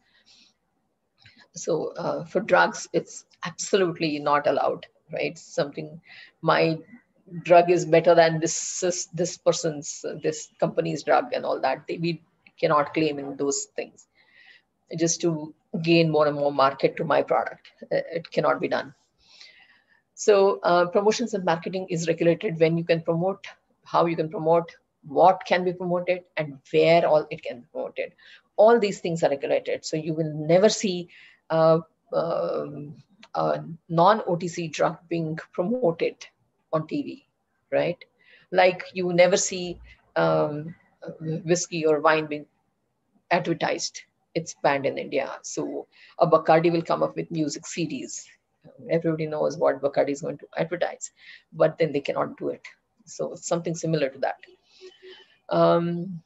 Okay, insurance is a big part. Some big part not in India, but in some countries like USA, where a certain product has to be FDA approved, and they have to be, in Canada also, they have to be in a particular registry to be able to be prescribed by a medical doctor under the insurance scheme, right?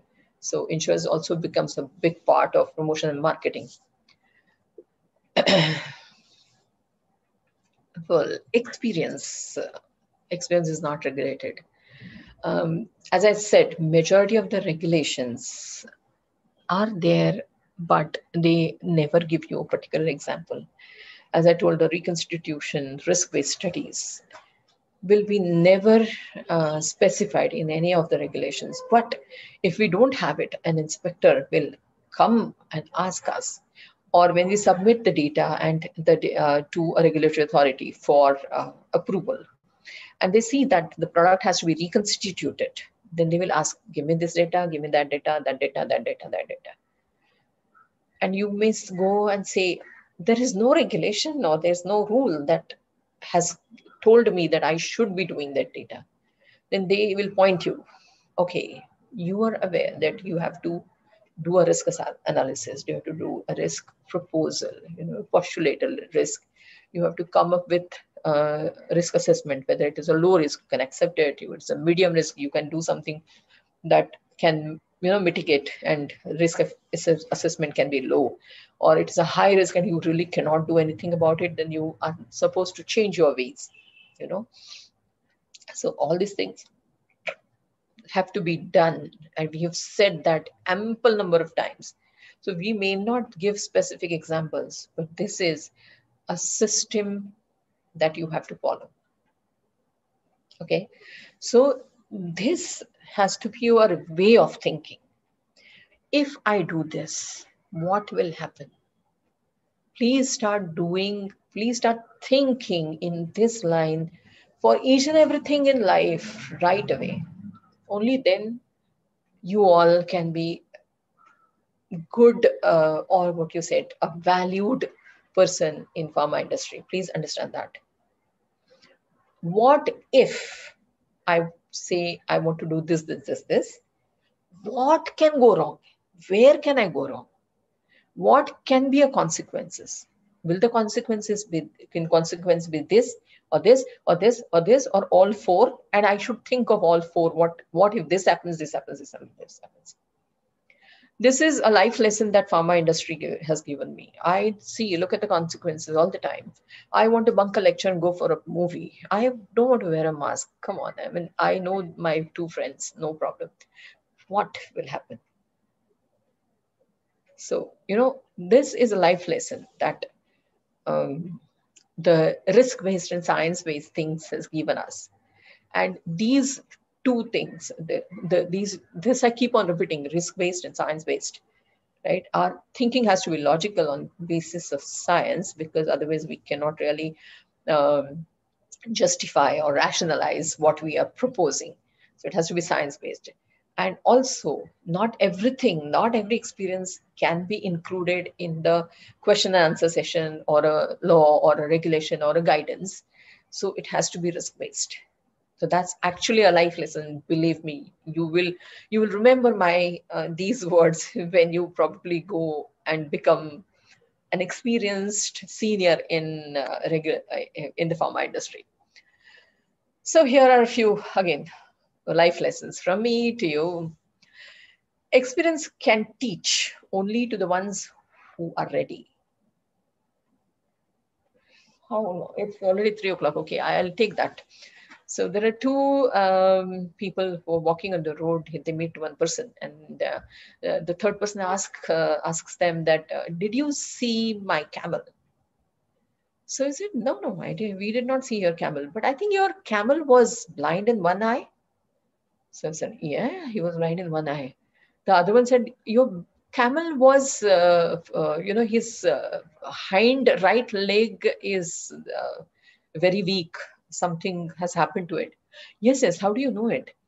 So he said, and also on right side of your camel, there was, I think, honey or something sweet. And on the left side, I think it was butter on your camel. Now the third person is very, very suspicious. He takes them to the king and they are saying that they did not, they are not the thieves, but I think they are the thieves, and my camel is with them. Because they told me all these things and they are claiming that they did not see the camel. So the king asks the two gentlemen, what are you doing? I mean, obviously the camel is with you and you're saying no.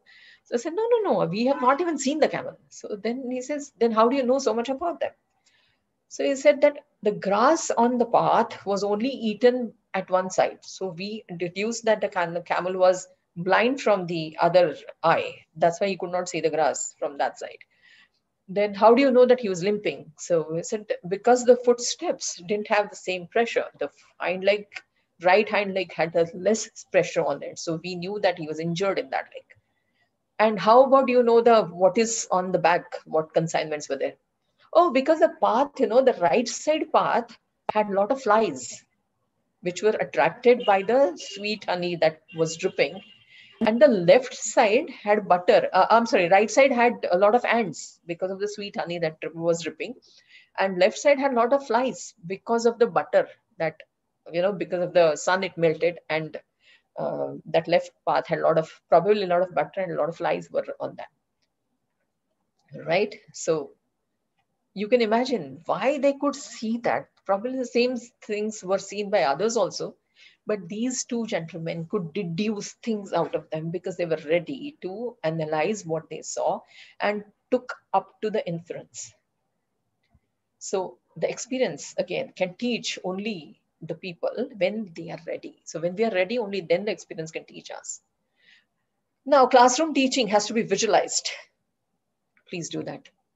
Otherwise, it becomes so boring, just to listen to somebody like me blabbering on and on and on and on.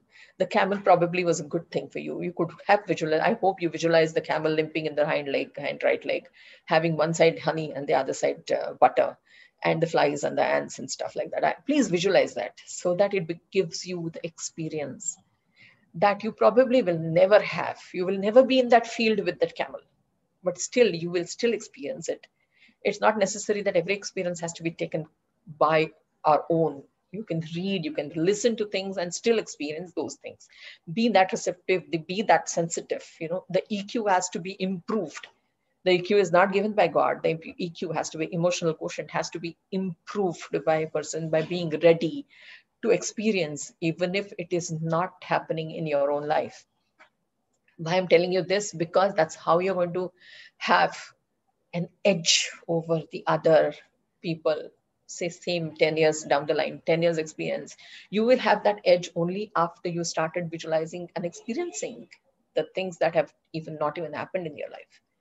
You will, once you have experienced it, it just stays there. It just doesn't go out anywhere. You don't have to memorize things, right?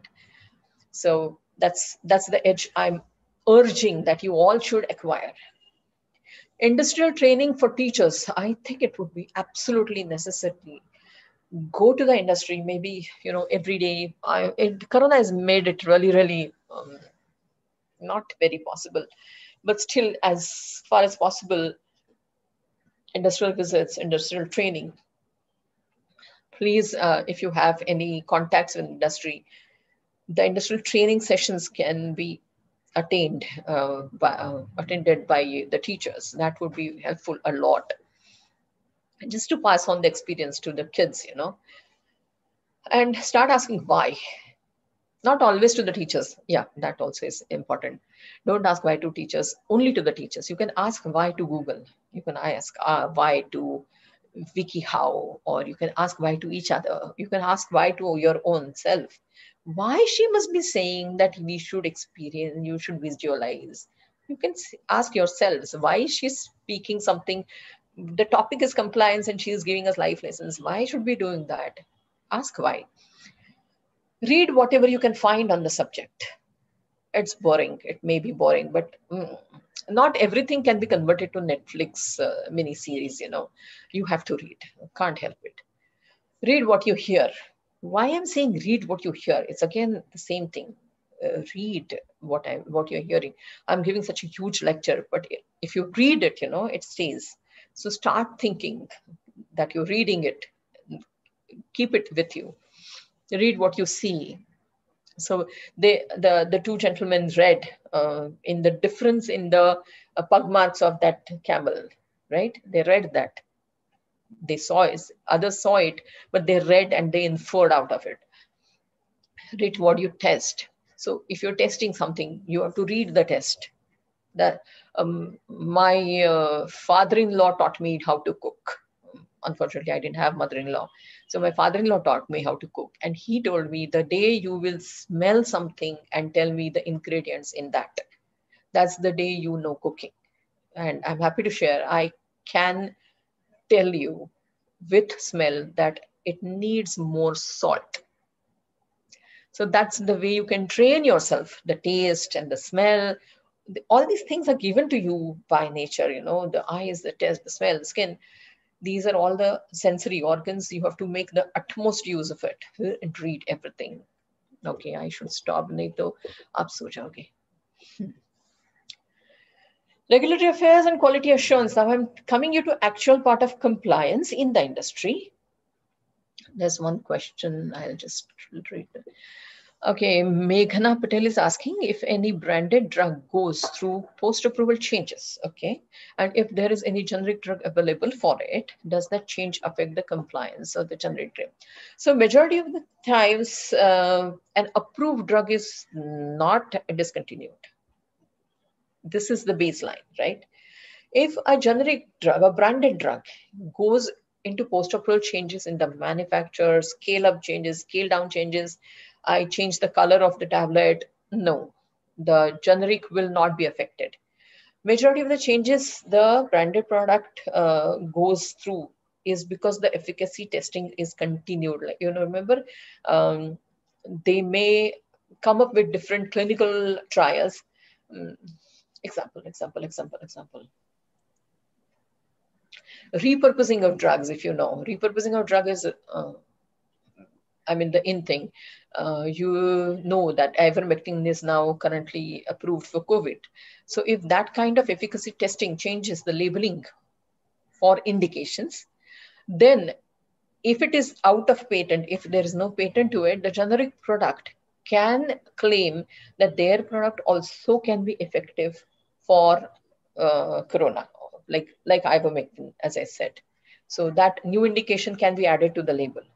And the FDA, the US FDA normally gives 6 months for coming in line with the changes that the branded drug came up with.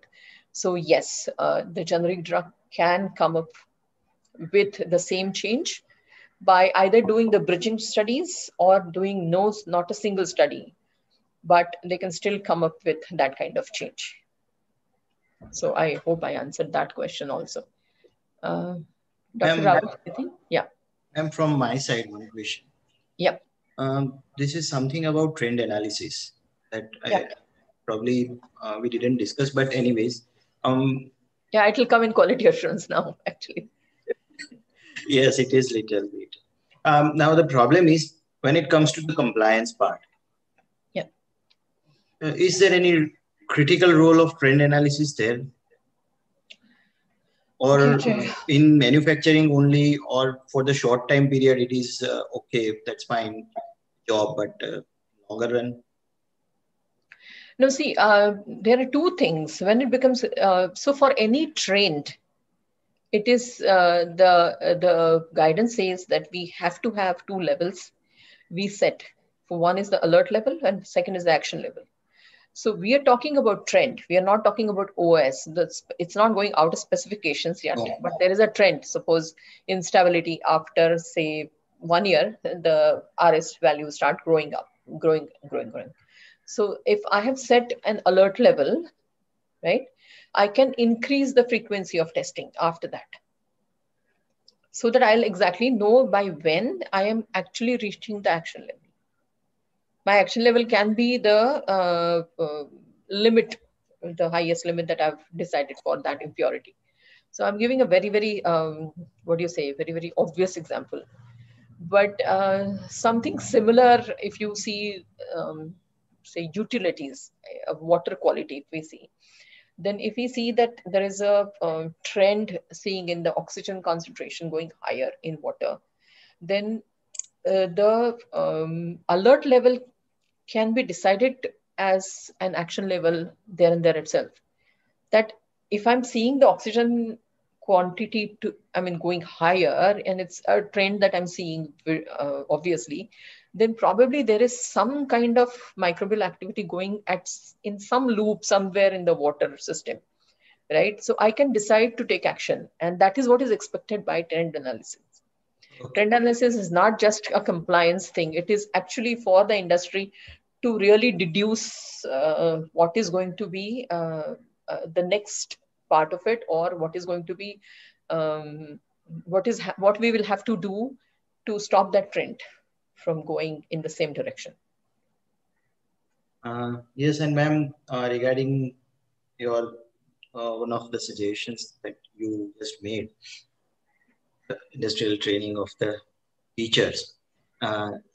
We felt that nearly 7-8 years ago, and since last 7-8 years in all summer vacations, the faculty members are deputed to the various industries. We have working relations with industries. Oh, fantastic. Even my first expo, basically I'm from natural product chemistry. My specialization is herbal drugs technology.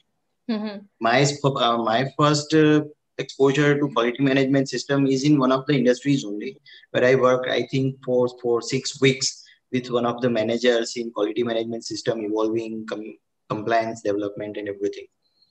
So yes, this is very, very much benefited, but the only problem is the secrecy part of the pharmaceutical industries that may create problem. It is not as open as of mechanical or any electrical engineering department. So that comes a little a problem. And manufacturing is okay, permitted, but regulatory affairs and IPR, these two are difficult. I will tell you something. If anybody has to take do a career in regulatory affairs, they don't have to necessarily work in regulatory affairs. They would rather work in the other departments. And then applying that knowledge into regulatory affairs by reading the guidances and learning from the seniors, that becomes very, very easy. I mean, that helped me. I was working with R&D, I was working with manufacturing and QC before I really joined a regulatory affairs department 15 years ago. So the understanding of the processes, at a commercial level, that gives a different viewpoint. So otherwise, regulatory affairs is, if people think that you read the guidances, it's good. I mean, you can start doing it. It's not so. There are so many things that are not workable, that are not practical. So just proposing them in a dossier doesn't really happen, So, I mean, I think that easier way to shift to regulatory affairs would be from some other department. Okay. And when I'm saying industrial training, I'm not saying in regulatory affairs. No, not at all. I'm saying in these processes that I'm explaining, the R&D and manufacturing and control. So all these departments, if somebody has seen, then going to regulatory affairs as a career would be very, very easy. Okay, as ma'am just I said, I'm from herbal drugs technology. So without any bias, I would like to ask you. You recently mentioned about Chyawanprash and branding. True, this is not acceptable. But in India, we know current scenario, what is going on. Like we have 3 components: nutraceutical, pharmaceuticals. So nutraceutical is rather missing, but pharmaceuticals and food. Yeah. There is one phytopharmaceuticals. But what is the current status of government of India when it comes to the compliances and the standards to be employed for herbal formulation? Because that is something where it is almost jungle raj. You can go with anything and you can do anything. No, it's not so. It's not so. We are thinking from the industry point of view. What happens is when the government has decided it's going to be either food or drug, the herbal products will also have to be categorized under food or drug. The food regulations are easier. The drug regulations are more stringent in India or anywhere in the world. So it is the industry's choice whether they want to categorize their product as a drug and abide by all the regulations, which are more stringent, which will ask for more quality people, quality experimentations, more money, of course, more time to the market. So it's not the government, it's the industry that has to decide. True, that is. And once I'm saying that Chyawanprash is decided to go ahead as a food, they cannot claim medical. They cannot claim any of the therapeutic benefits out of and it. It's a general knowledge. They don't really have to say it in the advertisement. As I said, everybody knows that it is a immunomodulator. Everybody knows. Everybody eats Chyawanprash just for that. I mean, I don't think anybody, not many at least, people are there. They eat Chyawanprash for the taste. Oh, I don't think so. So Yes, like, it is something like Sona Chandi. Whatever. No, I mean, my daughter, I used to give that gutti kind of thing, like all the herbs, etc., and even Sona. So the gold also on the the giske. So that is something that we know as our traditional medicine, which is nobody's saying no to it. But I'm not allowed to sell the gold giske kisi bottle mein bhar ke, saying that it's immunomodulator. No, I cannot do that because I don't have the data to support my claims. That's the only thing. But the exemptions are given. See, I'm going little out of it because these days many of the pharmaceutical companies are approaching us with herbal requests, development of the herbal formulation. That is the only reason I'm discussing, because and many of these coming students in the projects, they are going to work on herbals. The thing is, exemptions are currently given to Ayurveda products, and few of the exemptions are given to proprietary herbal products too.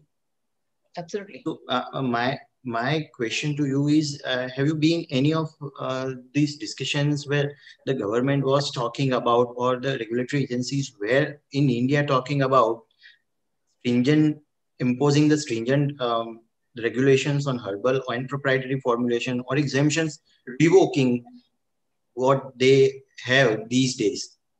Frankly, I don't know much about Ayush products, so which is again Ayurveda, Unani, and all that.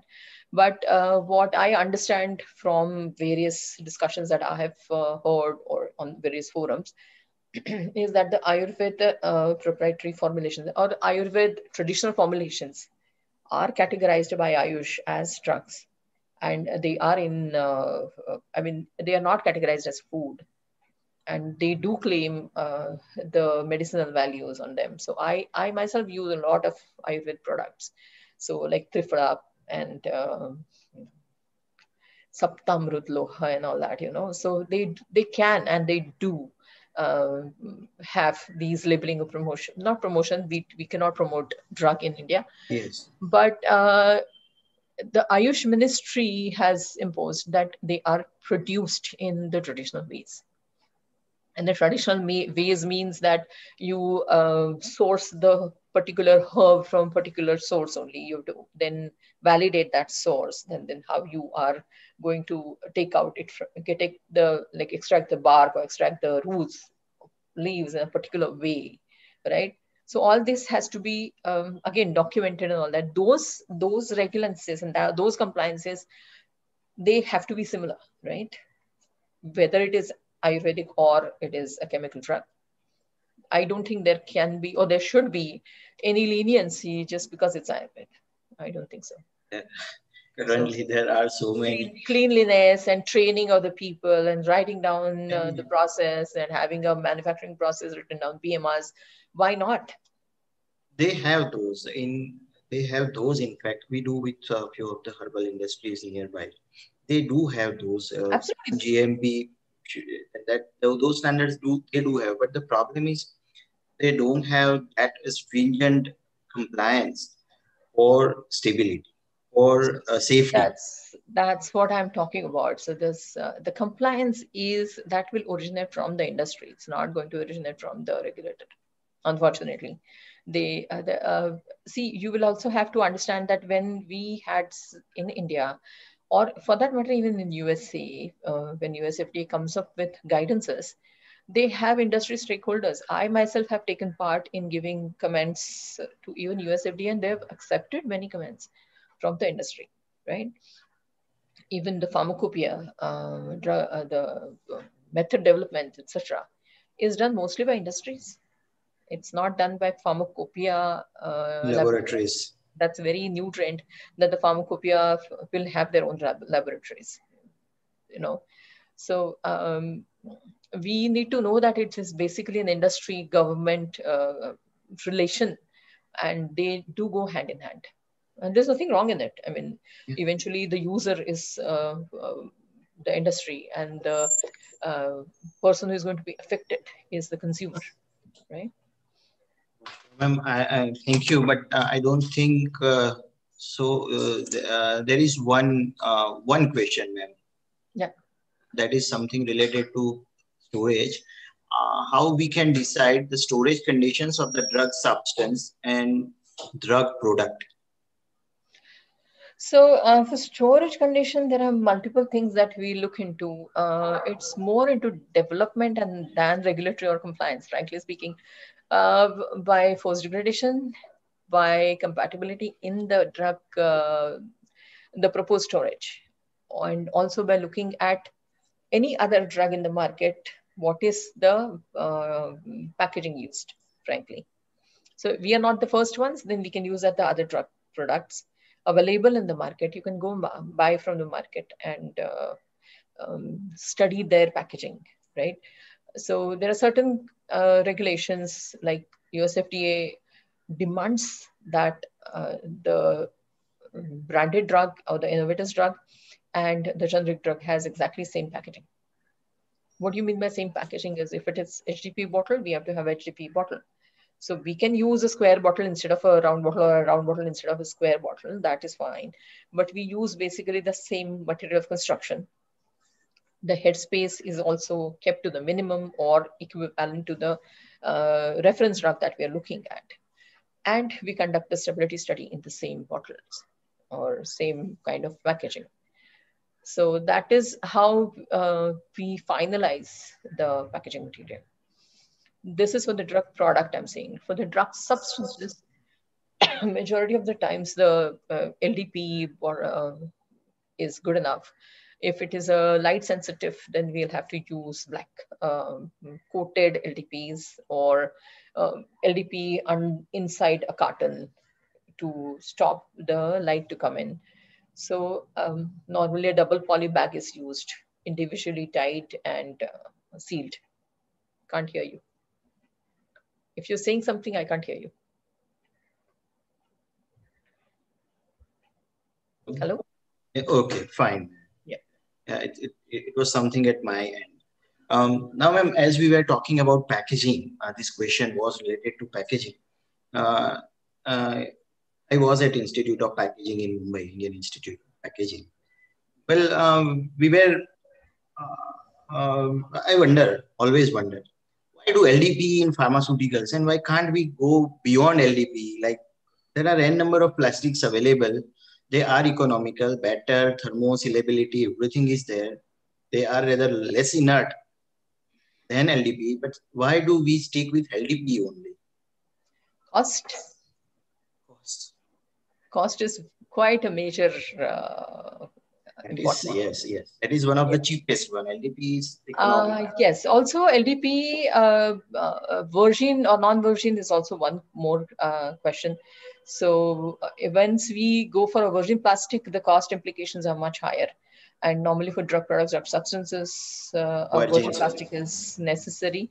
So do you get a food grade certification, which is absolutely necessary for drug product. So even if it is compatible, but it does not have a certification of food grade, then you cannot use it. So that's where probably we go for LDP more. Okay, ma'am, from my side, these are the questions, and from our audience, there are no questions. So, no questions yet. But, okay, I hardly have a few slides more to go. Sure. So if you have any questions, do write in the chat, or you can ask me at the end of the session. So resuming, regulatory affairs and quality assurance, very thin line of separation. Regulatory affairs does most of the times the regulatory submissions, and that's why it's called regulatory affairs, but majority of the times they have to go hand in hand with quality assurance. All the data that they receive from R&D will have to be passed by quality assurance in R&D.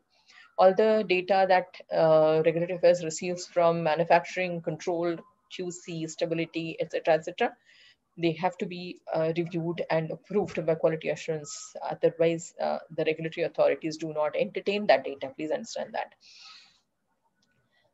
Though the line of separation is thin, it is very distinct line of the separation. Regulatory affairs they are in the advisory positions, while quality assurance are in the validatory positions. If you understand when I'm saying advisory and validatory. So whatever advice the regulatory affairs gives with the changing regulations, with the regulations that we have to comply with, the action is taken by various other departments like R&D or manufacturing or quality control or by supply chain or labeling and packaging development, whatever. The quality assurance then validates that these changes are done, these actions are taken. So that responsibility or even the training responsibility is on quality assurance. So quality assurance has to assure that the quality is complied with. And the definition of the quality or the compliance is advised by regulatory affairs. So simple. The GMP and the inspections are quality assurance responsibility. ICH will affect the R&D, manufacture, quality, and quality assurance. So quality control, quality assurance. These ICH guidances are quality guidances that we are talking about. There are other types of guidances where, clinical trials guidances, etc. But what we are talking about, the Q guidances are all quality guidances. They are not regulatory guidances. Please understand. RA has to look into, RA is regulatory affairs, will have to look into all of these above because they have to go through it, that all these actions are going to be compliant with the regulatory requirements. That is where RA comes into an advisory position. They are the starting of all this process, and they should be in the monitoring role also. So they have to guide before the activity is done. They have to review after the data generation is done, right? RA should not be the owner of the product or the process or the parameters. Nothing. RA has nothing to do. RA should not have anything to do with approvals or, they can approve only the proposals. So they can approve maybe a change control for what kind of regulatory submissions have to be there. So they will have to be part of the change process. But otherwise, RA is not an owner of the process at all. RA is the last loop of the chain in the technical departments. So why I'm saying this here is because if RA is kept only in the last, after everything is done, RA is notified. And then they realize, oh, what they have done, all these things for so many days that they have been generating this data, etc. But they forgot to do this. Or in addition to this, even this was also required. But we came to know only in the end. That's of no use, it's a rework or reinventing the wheel types of a thing. So RA should be involved right from the beginning, but you have to imagine that they are actually the end part of the whole chain. They will only compile the data and submit it, correct? So though they are placed in the end, it is advisable that the other departments keep them in loop. That's the only thing that I say.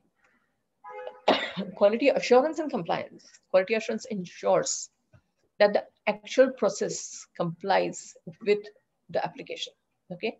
So the approved process. So you have an approval somewhere before, and day to day, you have to comply with the same process, and that quality assurance will have to ensure that the same process is followed all throughout. If there is a change, it has to be notified. QA ensures to inform RA of any changes and take guidance that is applicable for regulatory pathway, applicable regulatory pathway. So if I'm doing a major change in the production, I have to take RA's guidance as to how do we do it. Then RA can tell quality assurance that we have to manufacture 3 batches, validate this, and then submit this. If the regulatory affairs says no, a regulatory authority says no, we cannot go ahead with it, right? If the regulatory authorities has to say yes, we will require this data for it. So all this guidance the regulatory affairs gives to QA. The QA and RA together assess the requirement and propose the changes, right? RA submits the variations as required. That is regulatory submission. Regulatory affairs is going to do that. And QA ensures that the related documentations as the proof of compliance. Now here we come to the whole new thing called documentation. Why documentation is so important, we'll come to it.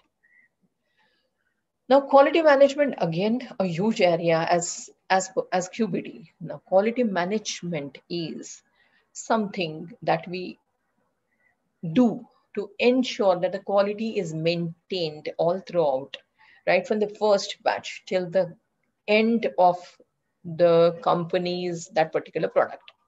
So we have to assure that the quality remains exactly the same or it is converted to a better quality. Quality management is a huge part of quality assurance. Again, science-based and risk-based approach has to be given for every quality management thing. QMS, quality management system, is an integral part of every pharma industry now. There are various tools that are used for managing the quality, like trend analysis we just discussed. So that is one tool that is used for quality management. There is also risk analysis, risk RPN, risk numbering, means if the risk is higher, you give higher number, and then you calculate various risks at various stages of the process, and then assign a number. If the number is above this a particular set number, then the risk of the whole change proposed is very high. So whether we should really do that change or not is something we should really think of. So such tools are there for quality management, managing the quality throughout the process, or throughout the changes in the process. There has to be a involvement of the highest management personnel. Normally, nowadays, every regulatory authority demands or denotes that the owner of the company is the most responsible person for quality. Now, this is a very, very welcome change. Initially, people would, just let the people, quality assurance head, fire him, production head, fire him, and we have taken an action. That's what they used to tell the regulatory authorities. Now the regulatory authorities are saying, no, that's not the right thing. If the quality has a problem, then the head of your company has a problem. So the head of the higher management personnel is involved in day-to-day quality, right? Or he's supposed to be involved in, he or she is supposed to be involved in the quality. There has to be a quality policy for the company. The quality policy is nice quality policy that we will abide by all the regulations. We'll comply everything. We will do this. We will not do that, etc., etc., etc. So that's a written policy. What is the user policy? Because if there is a problem, then it can be, pointed out to a clause in that policy that you did not comply with this clause of quality policy, and that's why you had this problem. So it's for the inspectors and for the regulators. This is a good thing that our industry has a quality policy. Also, a quality mission statement. So quality mission statement, in the next 10 years, my company will improve the computerization or the automation in such and such area and all that. We are going towards closed circuit production, or continuous production. All the mission for next 10 years for quality is something that the regulatory authorities require. There's no law for it, but they ask for it. There has to be a management master plan for quality, okay? There has to be a validation master plan. So every process, though my product is approved, say 5 years ago, I have done the validation 5 years ago, and I have not changed anything for 5 years. What do? Do I have to still validate the process? Yes. And that's why there is a validation master plan. So every process gets validated turn by turn, or the whole process gets validated at a time, every 3 years, whatever that is. So why the validation is important? Because validation tells us that everything is going on smoothly, and we can produce it in form of data that everything is going on smoothly. Day-to-day procedures and SOPs. They are part of quality management, of course, because otherwise, if you don't have SOPs for general department and the exact process, etc., there can be a lot of chaos. Documentation. This is very important for regulatory affairs and quality assurance both, and very, very huge part of compliance. There are two stages of documentation, the pre-approval and the post-approval. Pre-approval documentation has R&D data, basically, naturally. Registration batches, manufacturer and control data, demonstrating the practicality of the R&D data. So if you have a PDR, etc., it's a nice QBT you've done, your design space, etc. The 2 or 3 batches that you manufacture for submitting the data to registration have completely different data, not submittable, because there has to be parity between the R&D data and the actual manufacture data. Shelf life data, clinical data, preclinical data, if it is an NC or references, sometimes some regulatory authorities want, then you have to summarize all the things above. So see, R&D data, manufacture and control data, shelf life data goes in module 3, clinical data goes in module 5, preclinical data goes in module 4. There are summaries of all this that go in module 2. So some module 2 necessarily summarizes module 3, 4, and 5. Then in module 1, there is a GMP certification, etc., that goes, product permissions, whether you have in other countries, what is your permission for your premises, what is the permission into your country for your product, what is the GMP status of the premises where you're manufacturing it, what is the labeling that you are proposing. All these things go into module 1. The post-approval documentation will have annual reports or APQRs, right? Sometimes these annual reports have to be submitted, like for US FDA requires annual reports because they have complete forever, like once you get an approval, there is no renewal process. So we only supply them annual reports every year. Re-registration or renewals, like countries like Malaysia or GCC countries, or say Sri Lanka, they have every 5 years, the registered product has to be renewed or re-registered. There are no changes declarations that are asked by countries like GCC. Some GCC countries do ask for that. If we are proposing some changes, we have to submit variations. Some variations do not need approval. Some variations do need an approval. There are certain regulations to let the regulatory agency know that you have withdrawn the product from that market. So withdrawal has to be documented and submitted. And there is a lot of documentation that QA will have to have with them, which is seen during inspection. It is not necessarily submitted to any regulatory authority by Regulatory Affairs Department. Documentation is a huge part of compliance. Not everything can be monitored by regulatory authority. You have to understand that FDA cannot keep on coming to a company every month or every year also, for that matter. So the monitoring is not done by regulatory authority on a continuous basis. They cannot practically do it.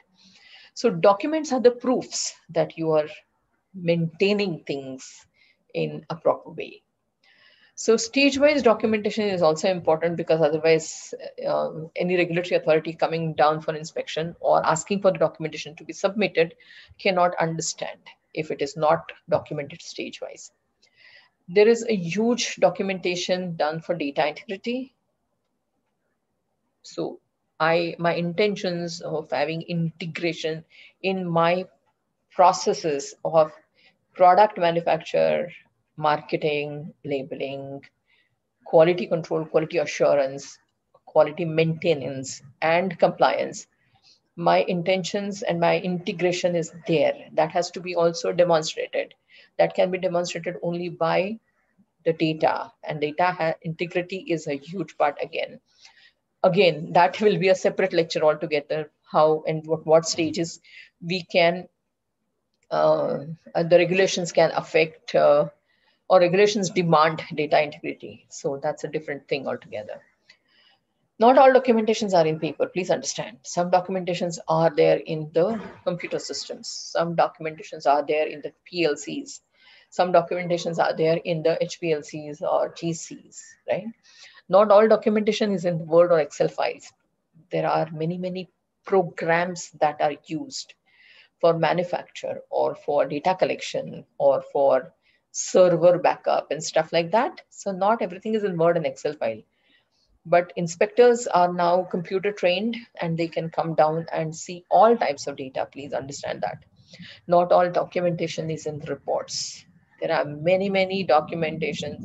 Why I'm then still calling it document is because they can be printed and taken with them. You know, I've done a report on an assay, and that HPLC chromatogram actually has a lot many other peaks, but I chose not to report them. But still that chromatogram stays in the system, right? It is not on paper. It is not in the report. It is not in Word. It is not in Excel. But still an inspector can come down and see that and ask you questions on that. And they see that your data is not integrating with the raw data, right? There's no data integrity there. So means the intentions of that company are not good. They are not following the practices, the good X practices, GXPs. They're not following that. So all these places is where we have to show compliance. Here I am. Thank you so much. I have completed my lengthy lecture, and we did have certain exchange of question answers.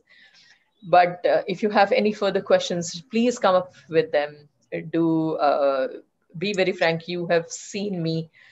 I I am a very open person, and I'm here to help pass on whatever I know to people who want to know it from me. And I'll be more than glad if you ask questions. One more question I see. Ma'am, one question is here. Yeah. For quality management system, which tool is at first most priority in pharma industries? UMS related question. And so is it for implementation or execution or for maintenance? That I don't understand, but this is something. Okay, quality management system. Let me go back to my slide. 1 second. Just hold on for a minute.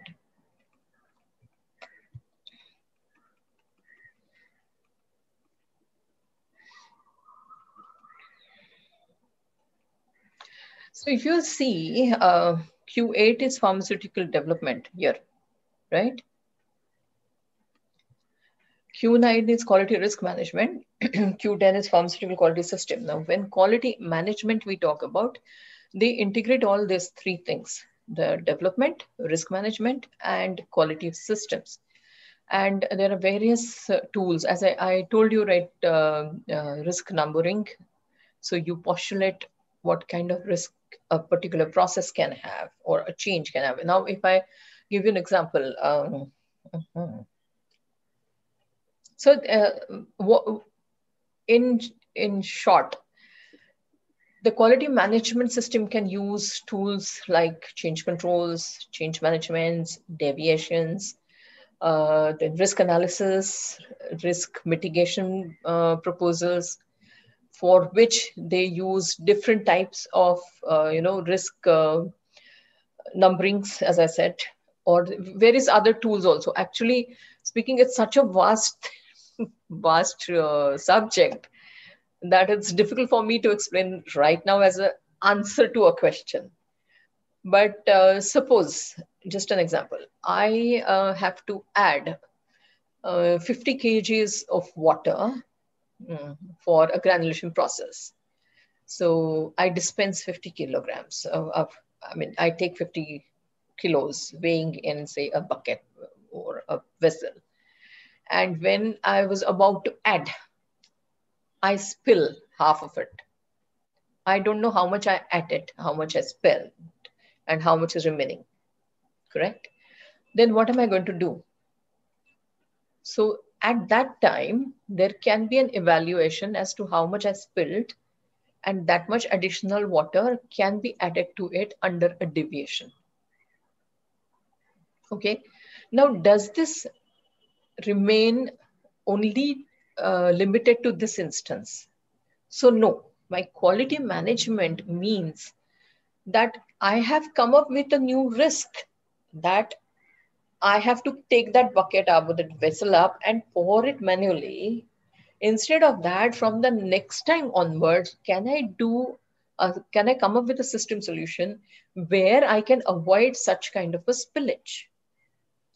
So just avoiding this, just tackling this particular incidence is not what we are looking at.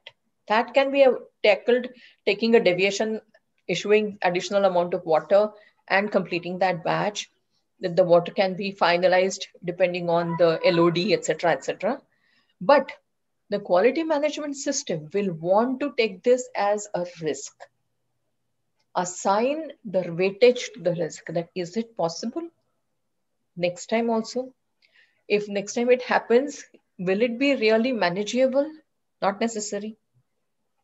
We really may not know how much we spilled. Okay. So then what is the mitigation activity that we propose? So all these things come under quality management system, right?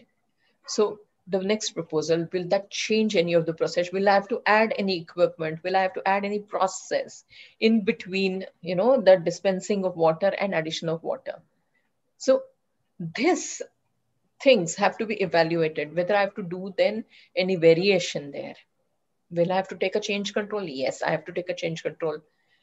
If I have to put a siphoning system, right? Or if I have to put a pipe and a pump, then I have to add equipments. Then my regulatory submission are done, and the list of equipments I've done in the regulatory system, regulatory submission change.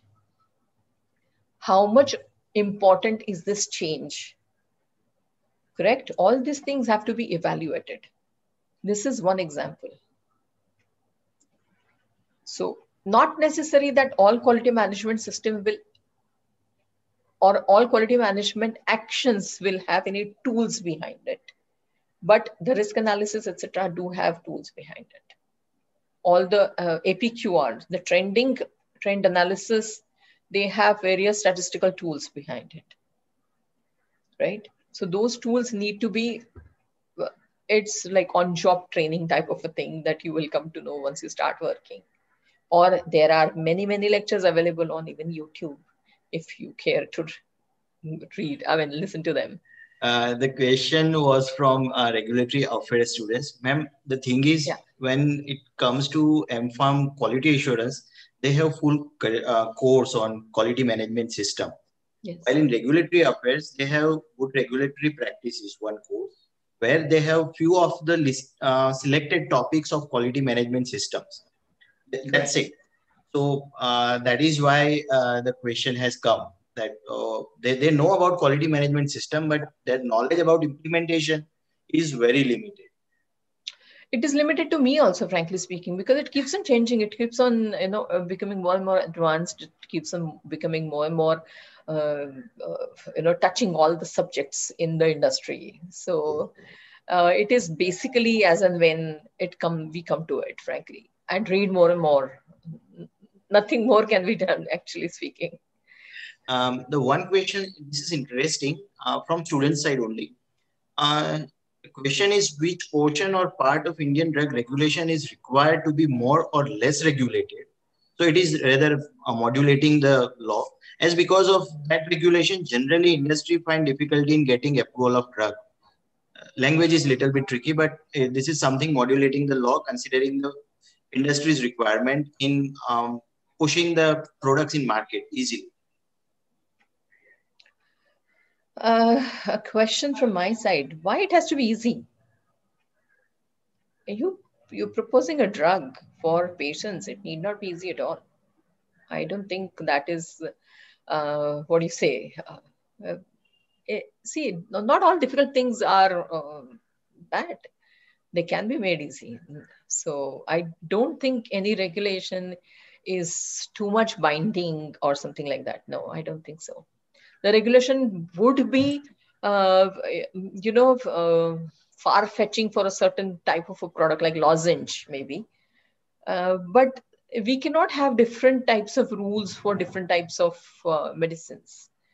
Like in India, it is such a way we from industry have been asking Indian government to come up with an OTC guidance so that certain products can be, out of certain regulations. Yes, for things like maybe Vicks Vapor. Vicks Vapor, yeah. So not necessarily they should they should abide by all the guidances. I agree to that, but then it's a huge decision even from the government's part, right? And I can give you examples of, I won't give you examples, but I know examples of industries where the Vicks lozenges, they come up without anything in them except for menthol. Then why will the government also think that I should deregularize anything? Because there are so many misbranded things that are, it's not in areas like Mumbai or maybe very less in Maharashtra, but you go to north side.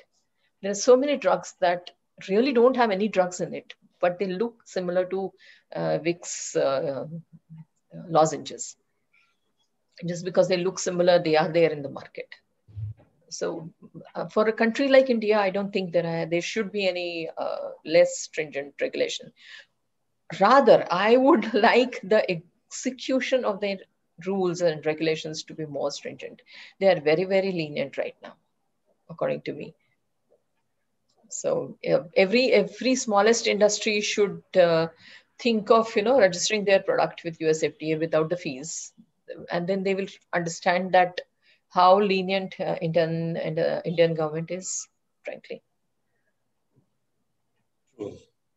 In addition to that, if there are any products that are necessary to be in the market, there is a provision in Indian law for the fast approval process, right? So, for example, the Corona Favipiravir was given a very, very fast track approval in India.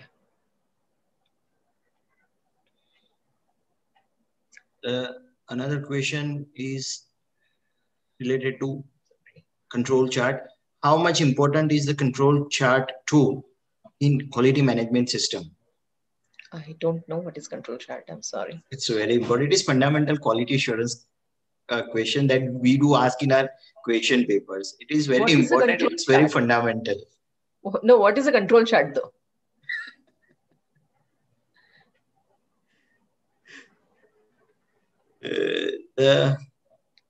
Okay, ma'am, today as I communicated to you, there are some people outside of the institute and inside of the inside institute. As a matter of fact, we didn't record your session. Okay. We didn't record your session. Okay. This time we decided that we are not going to record the sessions. Here we have one request, but yes, I would like to say, Ms. Poonam, that we didn't record this session. Yes, it was in between, but that we stopped. So this recording is not there, and we are not going to provide you. I think so. Oh, I'm so sorry. So this is not, ma'am. This time we decided this because we had some bitter experiences in past. So no problems. This time we haven't recorded. Okay, I will go back to my slides again for 1 minute. Or something. Yes, recording is going on, but we are not going to pass that to anybody. No. Recording is going on, but we are not going to use these for any purposes. Ma'am, we had some issues in past, so we... No problem. If you can see my screen, here is my email address. If you know, if you've seen my screen, my email address is here, regulatory.tanvi@gmail.com. If anybody wants my presentation, I can send it to them, not a problem. Please write an email to me and I'll reply, not a problem. If any questions, please send it to me by email. If you want, I can answer. Thank you, ma'am. Here are a few questions here. Is there any scope of regulatory affairs persons outside India? Absolutely. There is a huge scope of regulatory affairs persons outside India. It's everywhere, for that matter, yes. How much importance is control chart in QMS? Oh, please. Maybe I'm not using the same terminology of control charts. What is a control chart if somebody can say? Priya, can you just answer my question? Priya, you can write. Or you can write, yes, please. Might be she's talking about control strategy. Is there any control strategy? No, she is asking about control chart, because in quality management system, we do have a set of control charts. Yes. There are for different purposes. They may be for just monitoring the system. They may be for overhauling the system, like trend analysis and everything. Everything does fall in category of control chart. Okay. I'm just reading the definition online. Very fundamental. Control chart is a graph used to study how a process changes over time. Data are plotted in time order. The versatile data collection and analysis tool can be used by various. Oh, control charts are very, very important. Oh God. So I'll tell you one thing. Whole chapter in all MPharm, there is one chapter. Irrespective to any MPharm discipline, there is one chapter on control chart.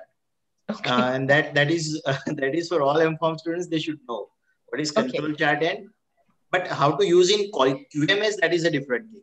Okay, so I can tell you one thing. Simple example that we discussed last time, that we have a chart of all the readings over the year. Say I manufactured 30 batches of a product in 1 year, and the assay is important for me. The RS is important for me.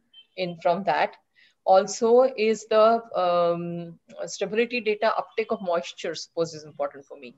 Then all these important CQA, the critical quality attributes, the results of all of them I will plot on a graph, right? So the graph can be the result on the y-axis and the batch number of batches, right, on the x-axis. Or for a single batch that is on the stability, it will be the results on the y-axis and the stability station on the right, the x-axis, right? So if the assay is going down, I will have the trend analysis going this way. If the assay is okay, I will have the trend analysis going this way. So this is your control chart. The control chart will give you an idea as to what controls we are having for the entire scope of that product for that particular CQA. If it is stability, then for entire stability, this is the control. It is depicted in a chart. If the assay is going down, suppose, or if the RS1 impurity is going up, we have to set the limits, the upper limit and the lower limit, as two horizontal lines, correct? Because your vertical is the chart, the vertical, the y-axis has your results. So what can be the highest impurity and what can be the lowest impurity? Lowest impurity will be the initial result, whichever is there, or 0, right? And you're allowing it up to say 0.2%, then 0.2% is your highest allowable limit. But when you are going for 1, 2, 3, 4, 5, 6, 7, 8 batches or impurity, it is more relevant in the stability. So from initial stability, so to say up to 18 months, you're already coming to 1.8, then your trend is really very, very bad, right? So when you're plotting the charts, it is like a picture in front of you. Looking at the numbers becomes very difficult. Looking at a chart becomes very, very useful to easily understand how near the upper line you have come, correct? So 0.8, if my initial is itself 0.5, then maybe 0.7, 0.8 is not too high. Then the graph is not going to be like this, it's going to be like this.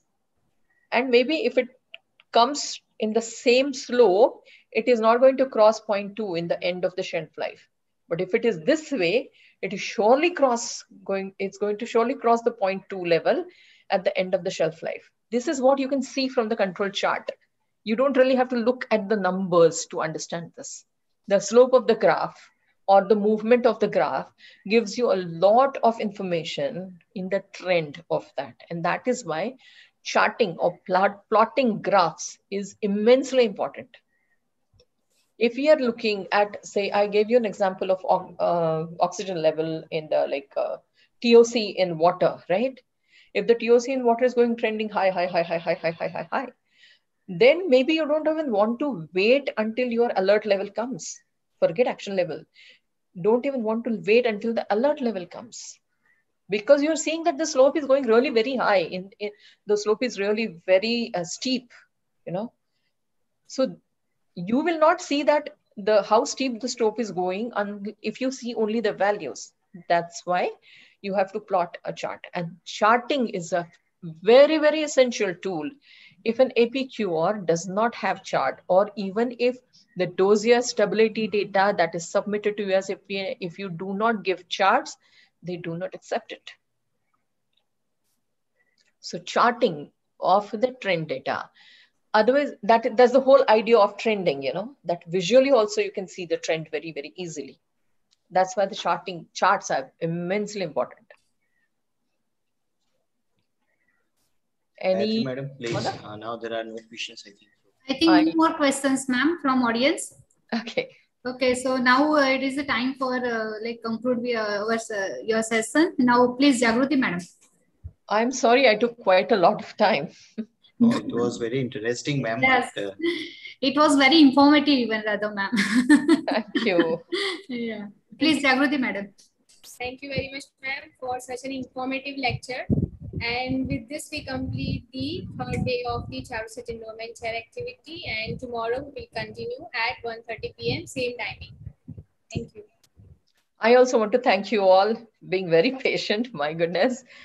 Okay. Thanks a lot. Yeah. Thank you, ma'am. Thank you. Bye-bye. Thank you. Yeah. Okay.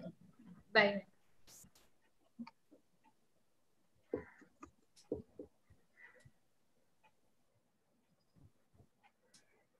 Now, was there? Bye.